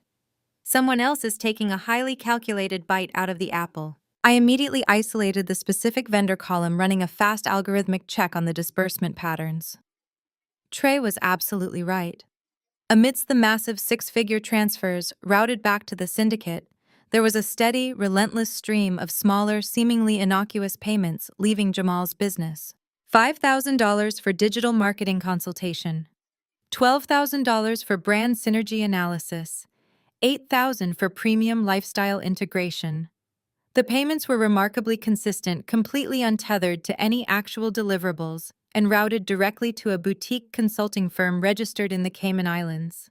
It was a sophisticated skimming operation designed to fly just under the radar of automated banking alerts. I ran a hard trace on the corporate registry of that specific Cayman entity. The digital firewall was robust, But Grandpa Elijah had left the exact decryption keys perfectly organized in a subfolder. I bypassed the proxy servers, downloaded the original articles of incorporation, and opened the PDF on my main screen. The registered agent for the consulting firm was not Desmond. It was not Jamal. It was a woman named Chloe Hastings. I stared at the screen, a cold, hard knot of pure disbelief forming in the pit of my stomach. Hastings was Chloe's maiden name. The frantic, hyperventilating woman who had screamed about losing her luxury lifestyle in Mr. Caldwell's office. The woman who had just posted a tearful, manipulative video claiming I was trying to put her unborn child on the street had been playing an entirely different game all along. Chloe had clearly recognized the massive, unexplained influx of cash flooding into her husband's business. She had realized the money was dirty. But instead of running away, instead of turning her husband in, she had simply decided to secure her own golden parachute. Over the past 14 months, Chloe had quietly, systematically siphoned over $500,000 out of Jamal's fraudulent startup. She had set up a completely untraceable offshore account under her maiden name and was actively skimming off the top of a federal money laundering operation. She was literally stealing from the thieves, and she was doing it right under the noses of both her entirely clueless husband and the highly dangerous criminal syndicate Desmond was working for. The sheer, staggering weight of the betrayal settled over the boardroom like a heavy physical blanket. I pushed my ergonomic chair back, rubbing my temples as the final horrifying puzzle piece clicked firmly into place. Desmond had built his entire identity on demanding absolute loyalty and demanding total submission from his family. He had berated me for not protecting my own blood. He had weaponized Yvonne's blind devotion and pitted Jamal and me against each other since childhood. But the decrypted ledgers told the ultimate, undeniable truth about the patriarch of the Wilson family. Desmond did not set Jamal up for success. He had strategically, intentionally placed every single piece of the illegal syndicate operation strictly under his son's name. The master offshore accounts, the dummy corporate filings, the fraudulent bank loans, the forged software licenses, every single digital signature belonged to Jamal. Desmond had kept his own name completely off the paper trail. He had insulated himself entirely. He knew the laundering operation was incredibly dangerous. He knew that eventually either the syndicate would demand more cash than the corporate structures could deliver, or the federal authorities would finally catch the scent of the washed money. When that day came, the federal indictments would not land on Desmond's desk. They would land directly on Jamal's. My father had not crowned a king. He had engineered a scapegoat. Desmond had always called Jamal the golden boy, showering him with unearned praise and luxury. But the truth was far more sinister. Desmond favored Jamal because Jamal was arrogant, greedy, and completely unquestioning. He was the perfect mark. Desmond had discarded me because I was too analytical and too independent to be a pawn. He had set his beloved son up to be the ultimate fall guy for a massive federal crime, fully prepared to sacrifice his own flesh and blood to save himself from a 20-year prison sentence. I looked at Trey, the absolute gravity of the situation reflecting perfectly in my partner's stoic eyes. This was no longer just a family dispute over a massive inheritance. This was a sprawling criminal conspiracy, and thanks to the brilliant, meticulous dedication of Grandpa Elijah, I sat in the quiet dawn of my office, holding every single piece of the undeniable proof. The rest of Tuesday vanished into a relentless, high-velocity blur of corporate litigation. By 3 o'clock in the afternoon, my legal team had systematically dismantled Desmond's emergency injunction. The corrupt probate judge, realizing I possessed the digital receipts of his country club payouts, had immediately panicked and dissolved the freeze order to save his own career. My firm's operating accounts were fully restored. We had successfully neutralized the immediate threat, but the adrenaline that had sustained me all day was completely gone, leaving only a cold, heavy exhaustion in its wake. The subterranean parking structure beneath my office building was practically a concrete tomb at midnight. The harsh, flickering fluorescent lights cast long, distorted shadows across the empty pavement. My heels clicked rhythmically against the floor, the only sound echoing in the massive, cavernous space. I was physically drained, but my mind was operating with razor-sharp clarity. Tucked securely inside my structured leather briefcase was the master flowchart Trey and I had spent the entire morning mapping out. It was the complete, terrifying anatomy of Desmond's money laundering syndicate printed in high-resolution color. As I approached my reserved parking space, a sudden erratic movement behind a concrete pillar caught my eye. I did not panic. I simply stopped walking, slipping my right hand into my coat pocket to grip my pepper spray. A figure stepped out of the shadows. It was Jamal. The sight of my older brother was genuinely shocking. The slick, arrogant tech CEO who had swaggered into my office just days ago wearing a bespoke suit and a condescending smirk was completely gone. The man standing in front of me looked like a cornered animal. His designer shirt was heavily wrinkled and unbuttoned at the collar. He had not shaved. His eyes were bloodshot, darting frantically around the empty garage, and he was physically trembling. He looked incredibly small. "Kiara, please," Jamal said, his voice cracking violently as he took a hesitant step forward. His hands were raised in a placating, desperate gesture. "You have to stop this. You have to call the banks right now and lift the freeze." I stood perfectly still, maintaining a safe physical distance. I did not speak. I simply watched him unravel. "Chloe is packing her bags." Jamal blurted out, a single pathetic tear escaping his eye and tracking down his unshaven cheek. "She has her suitcases out on the bed right now. She says if the accounts are not unfrozen by tomorrow morning, she is going to her sister's house in Buckhead. She says she is not going to raise our baby in a bankrupt household. Kiara, she is going to leave me. She is going to take my child. I cannot lose her. You have to fix this. I will sign whatever repayment plan you want. I will give you equity in the startup. Just release the operating funds." He was crying. Actual, physical tears were streaming down the face of the golden boy. He was begging me to save the shallow, materialistic marriage he had built on stolen money. He genuinely believed that this was simply a heavy-handed collection tactic on my part. He thought I was just twisting his arm to get Grandpa Elijah's $2 million back. "No," I replied, my voice echoing coldly off the concrete walls. "The accounts remain frozen. The default notices are permanent. Your business is dead, Jamal." The desperation in his eyes instantly morphed into a toxic, venomous rage. The lifelong conditioning instilled by our parents took over, shielding his fragile ego from accountability. He wiped his face aggressively, his posture stiffening as he fell back on the only defense mechanism he knew. "You are just jealous," Jamal spat, his voice echoing loudly in the damp garage. He took an aggressive step toward me, pointing a shaking finger at my face. "You have always been jealous of me. From the day we were kids, you could never stand that Dad chose me. You could never accept that I was the son, that I was the one he trusted with the real business, that I was the one building a legacy while you sat in a cubicle playing with spreadsheets." He was practically hyperventilating now, pacing back and forth in front of my car, projecting decades of family dysfunction entirely onto me. "You could not stand seeing me successful," Jamal yelled, his voice echoing off the concrete ceiling. "You could not stand seeing me with a beautiful wife, a massive house, and a tech company that was actually changing the world. You are so miserable and lonely that you are willing to destroy your own blood out of pure, bitter spite. Dad was right about you. You are a cold, vindictive failure trying to drag me down to your level." He stood there breathing heavily, waiting for me to scream back. He expected the old Kiara, the sister who would cry, defend herself, and ultimately back down to keep the peace. I did not yell. I did not defend my accomplishments or address his pathetic manufactured reality. I simply unclasped the brass lock on my briefcase. I reached inside and pulled out the thick, glossy stack of 11 by 17 paper. It was the master flowchart, heavily annotated and color-coded. I stepped forward and shoved the stack of papers directly into his chest.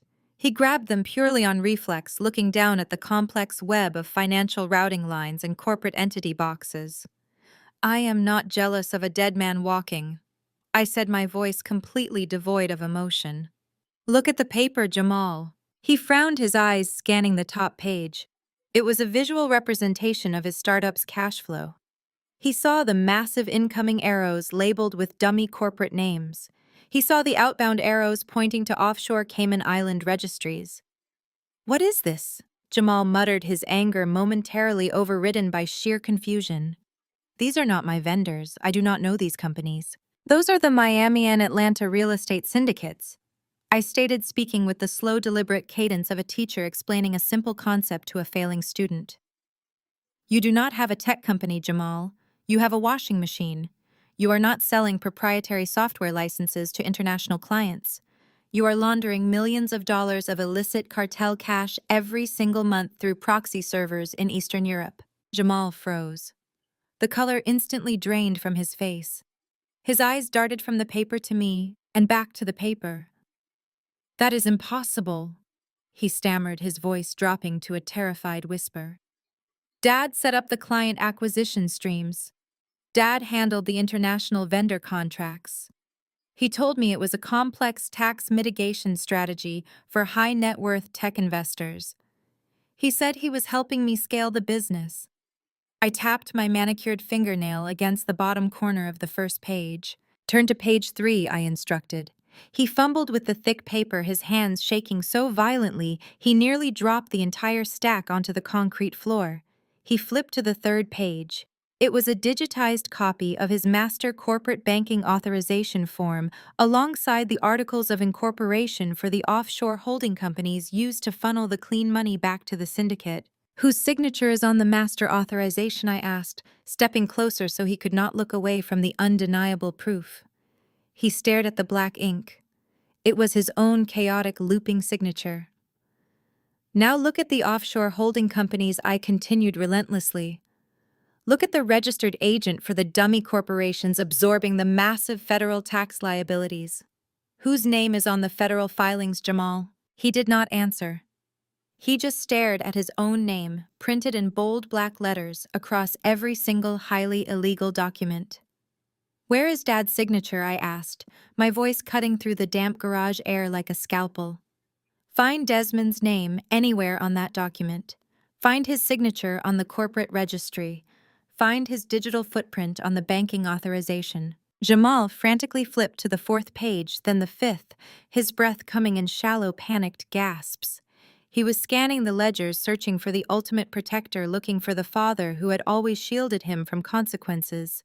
But Desmond was a ghost. My father had insulated himself with terrifying clinical precision. He is not there, I said, delivering the final crushing blow. Dad did not give you a business, Jamal. He gave you a prison sentence. Jamal stopped flipping the pages. The papers hung limply in his hands. He set you up, I stated, watching the absolute destruction of his entire worldview happen in real time. He knew the syndicate was dangerous. He knew the feds would eventually flag the wire transfers. He needed a shell company, and he needed a CEO who was arrogant enough to sign documents without reading them, and stupid enough to believe he was actually a brilliant entrepreneur. You were not his golden boy. You were his human shield. When the federal indictments come down for money laundering and wire fraud, they are not going to arrest Desmond. They are going to arrest you. Jamal's knees physically gave out. He collapsed against the trunk of my car, sliding slowly down the cold metal until he was sitting on the dirty concrete floor of the garage. The flowchart spilled out of his hands, scattering across the pavement. He was staring straight ahead at the concrete pillar, his eyes wide and completely hollow. His entire life, his unearned confidence, his beautiful house, his marriage, his father's love, it was all a manufactured toxic lie designed to make him the ultimate fall guy. I looked down at him. There was no victory in this moment, only the cold, hard reality of forensic truth. I hit the unlock button on my key fob. The headlights flashed, illuminating his broken, pathetic form sitting in the dirt. I opened my car door, tossing my briefcase onto the passenger seat. I did not offer him a hand. I did not offer him comfort. I simply got into the driver's seat, started the engine, and drove out of the dark garage, leaving him alone on the cold concrete to face the monsters our father had created. The sun had barely cleared the Atlanta skyline the next morning when my office line rang. I was already at my desk, a fresh cup of coffee in hand, finalizing the chain of custody protocols for the decrypted files Trey and I had stayed up all night verifying. The caller ID flashed my father's private cell number. He had not called me directly since his unhinged screaming voicemail barrage the day before. The silence overnight meant only one thing. Jamal had gone straight from the dark parking garage to Desmond's doorstep, completely shattered, demanding answers about the money laundering syndicate.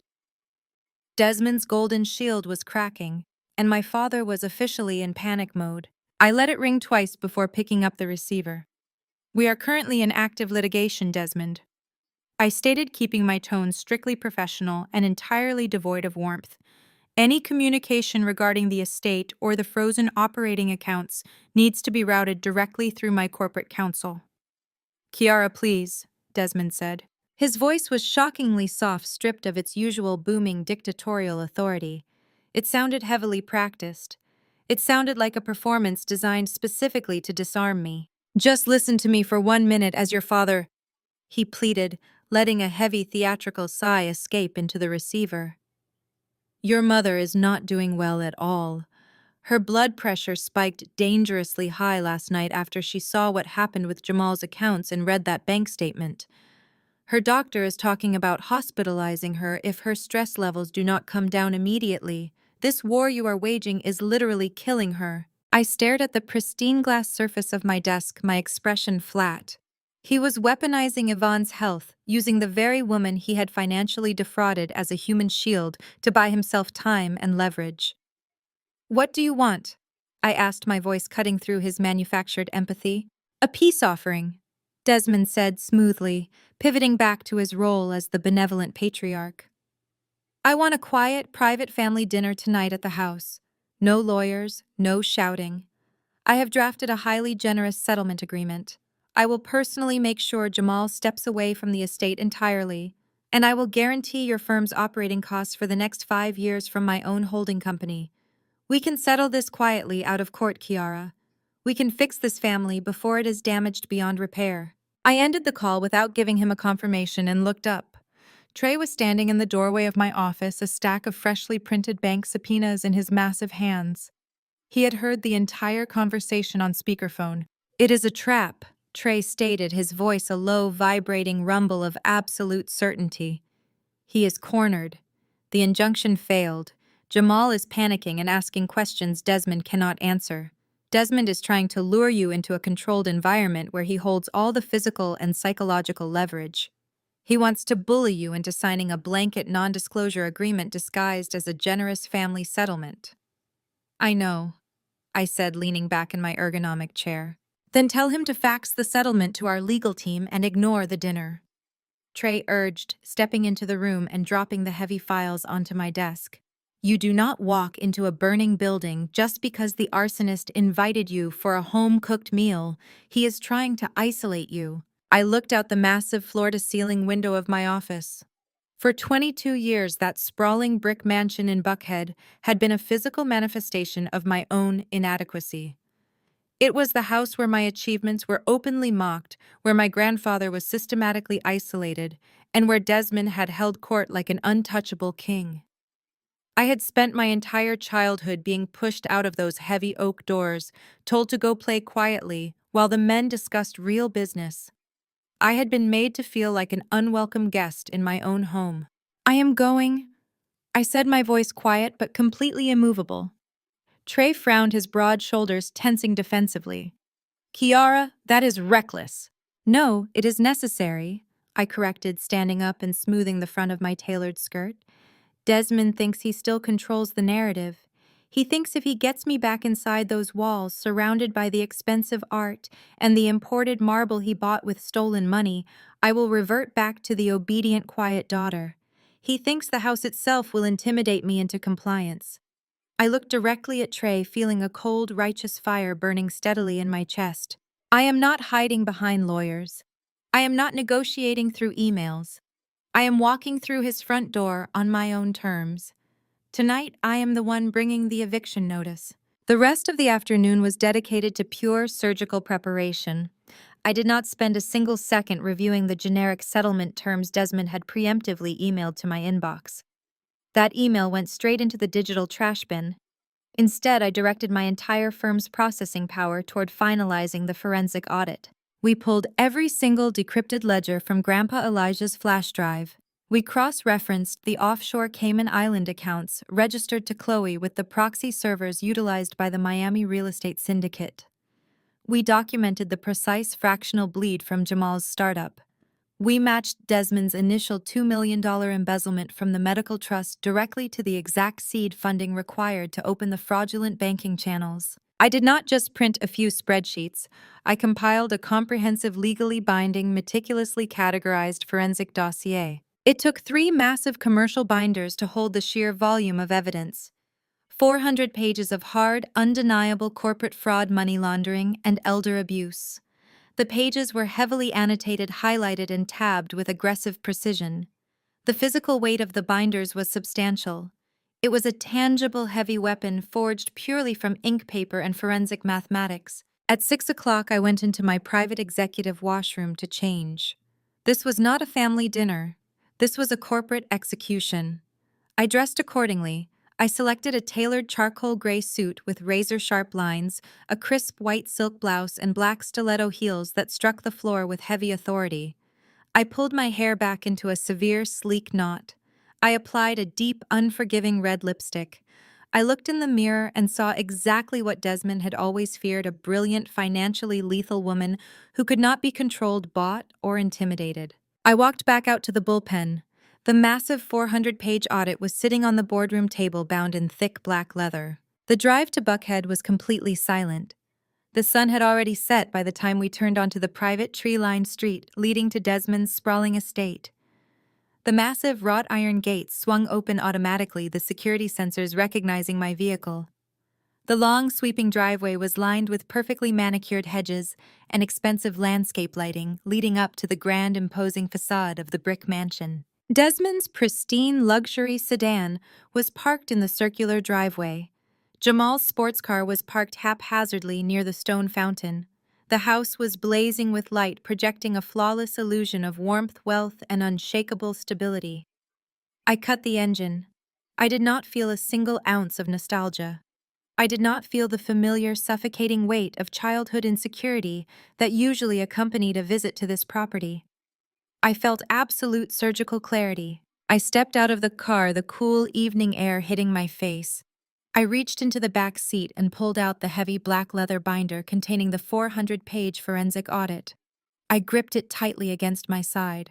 I was not bringing a settlement agreement. I was bringing the total annihilation of the Wilson family empire. I walked up the wide brick steps toward the massive oak front doors. But I was not walking alone. I paused on the top step, the warm porch lights casting long, sharp shadows across the elegant entryway. I turned my head slightly, waiting for the heavy synchronized footsteps coming up the driveway behind me. Trey stepped into the light, his massive frame completely filling the space, his face an unreadable mask of absolute intimidation.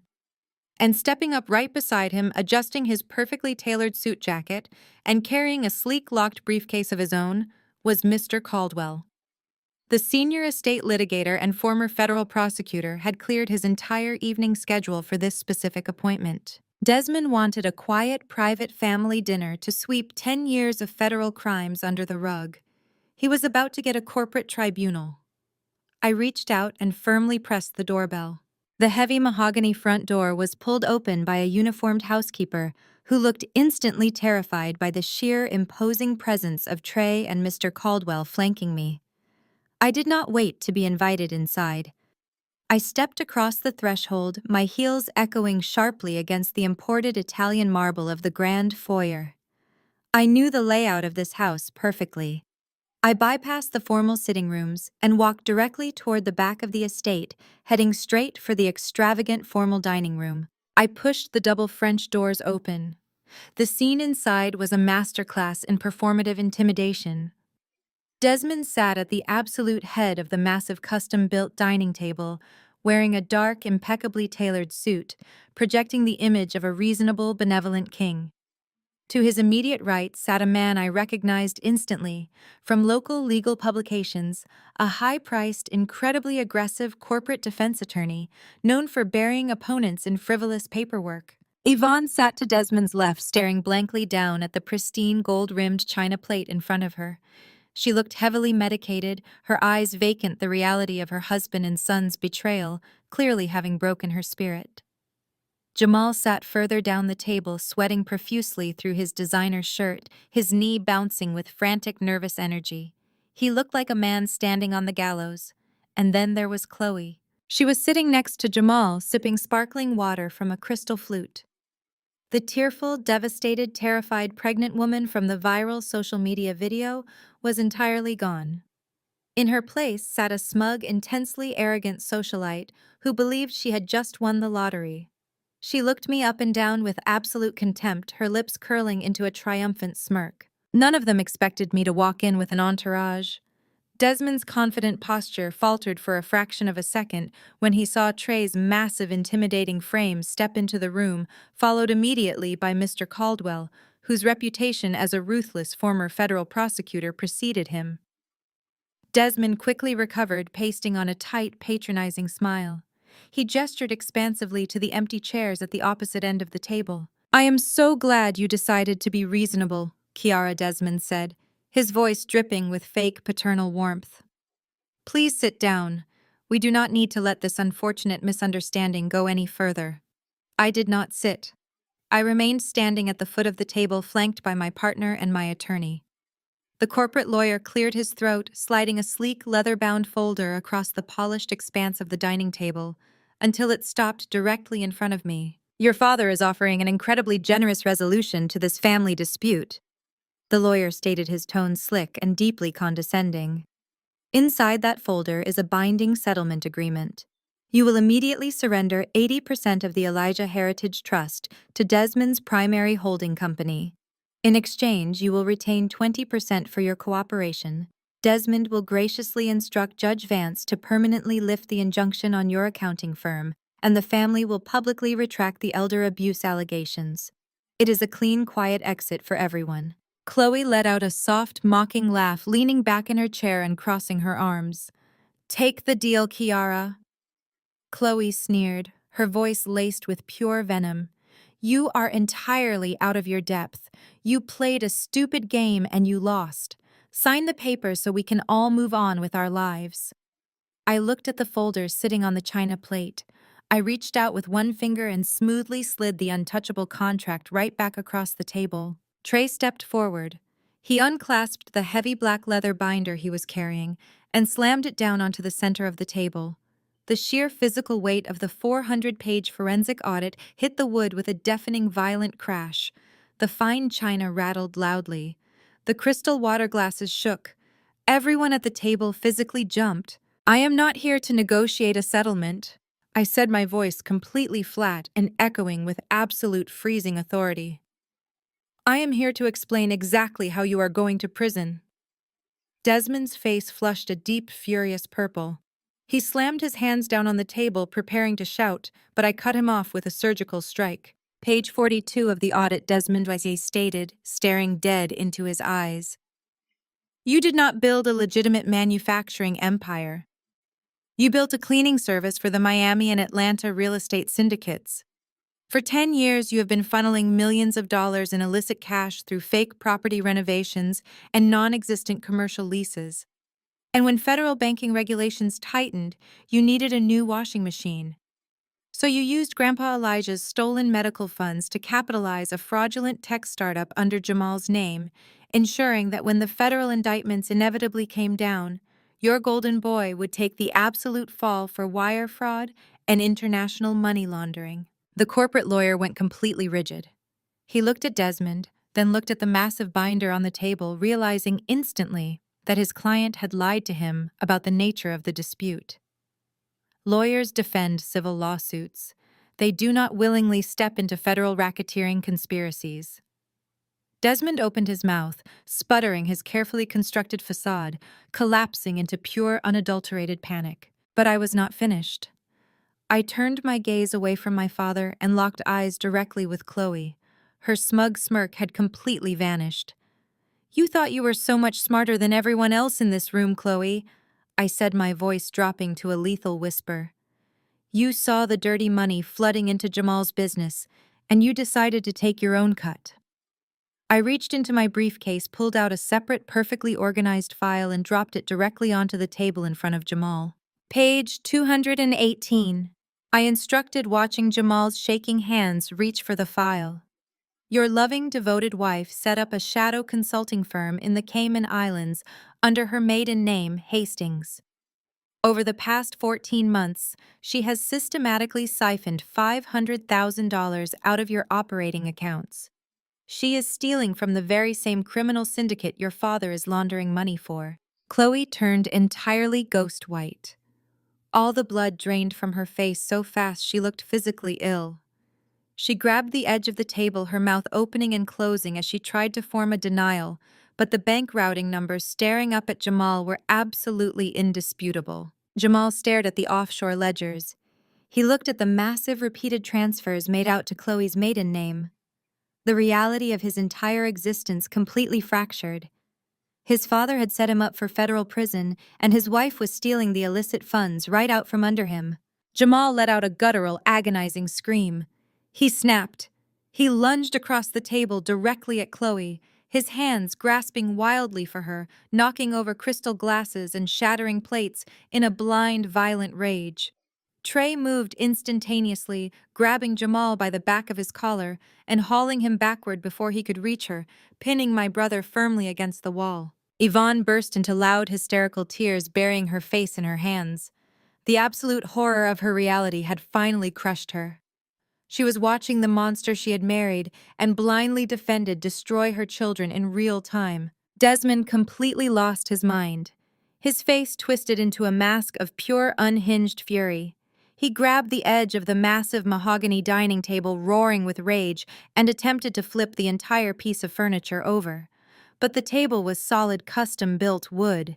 It barely lifted an inch before slamming back down onto the floor with a heavy thud, making his violent outburst look incredibly weak and pathetic. "I will destroy you!" Desmond screamed, pointing a shaking, desperate finger at my face. "I will ruin you in this city. You are dead in the water, Kiara."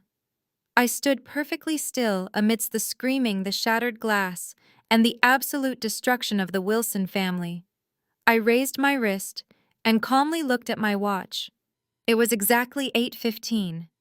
"You cannot destroy what you did not build, Desmond," I replied, my voice slicing cleanly through the chaos. Right on cue, the sharp, piercing wail of police sirens began to echo down the long private driveway. The flashing red and blue lights violently pierced the sheer curtains of the formal dining room, casting chaotic, rotating colors across the panicked faces of my family.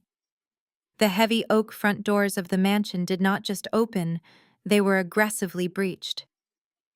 Federal agents from the FBI and the IRS Criminal Investigation Division poured into the grand foyer, their heavy tactical boots thundering against the Italian marble. Mr. Caldwell had taken the decrypted flash drive directly to his contacts at the U.S. Attorney's Office hours ago. The raid was fully authorized and the execution was absolute. Desmond did not even have time to utter another threat. Two federal agents flanked him immediately, forcing his hands behind his back. The satisfying metallic click of handcuffs echoed sharply in the room.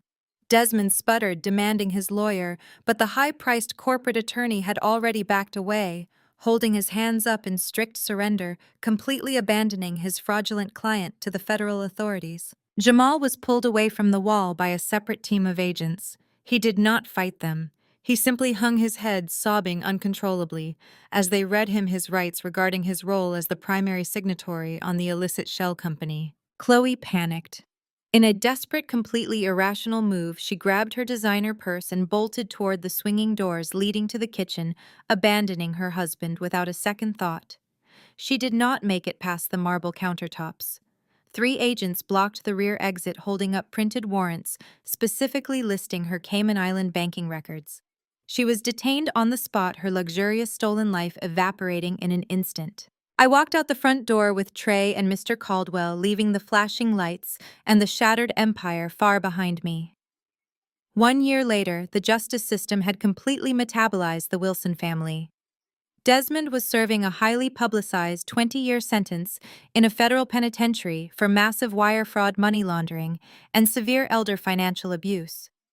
His country club friends had abandoned him, and his corporate holding company had been entirely liquidated to pay federal fines. Jamal, finally realizing he had to save himself, had cooperated fully with the federal prosecutors, turning over every piece of correspondence he had ever received from our father. His cooperation earned him a significantly lighter sentence, completely avoiding prison time.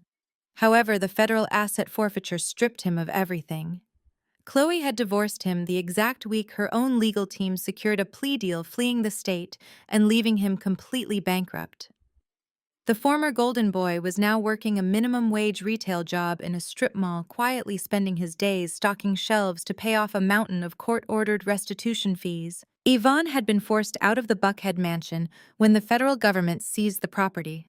She now lived in a modest, cramped, two-bedroom apartment on the outskirts of the city. She lived entirely alone, forced to sit in quiet isolation every single day, finally reckoning with the toxic, enabling behavior that had cost her everything she valued. I stood on a brightly lit podium in downtown Atlanta, the warm afternoon sun shining down on the massive crowd gathered in front of my newly purchased five-story commercial building. The firm had not just survived Desmond's attack, it had exponentially expanded. The corporate forensic accounting sector was thriving, but that was no longer my primary focus. I looked out at the audience holding a pair of oversized ceremonial scissors. I had successfully executed Grandpa Elijah's trust exactly as he intended. But I had taken it a step further.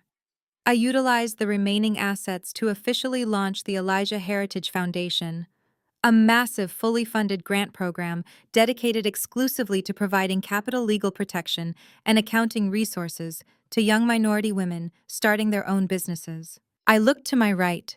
Trey was standing there, beaming with pride alongside my dedicated junior accountants and our brilliant legal team. I looked down at the front row, seeing the faces of the first 20 women who had received full funding from the foundation. They were ambitious, brilliant, and completely unstoppable. This was my real chosen family. I cut the thick red ribbon, listening to the crowd erupt into genuine, thunderous applause. I had not just earned my own seat at the table. I had built a completely untouchable empire, and I was holding the door wide open for everyone coming up behind me. True power and security are never granted by those who seek to control you. They must be forged through your own independence, resilience, and unwavering commitment to the truth. Kiara's journey demonstrates that toxic family dynamics and inherited expectations are often designed to keep you small. When you stop seeking validation from those who actively diminish your worth, you reclaim your autonomy. You cannot heal a fundamentally broken system by playing along with its lies. Instead, you must be brave enough to walk away, expose the rot, and build an entirely new foundation on your own terms. If you have ever had to walk away from a toxic environment to protect your peace and build your own success, share your story in the comments below.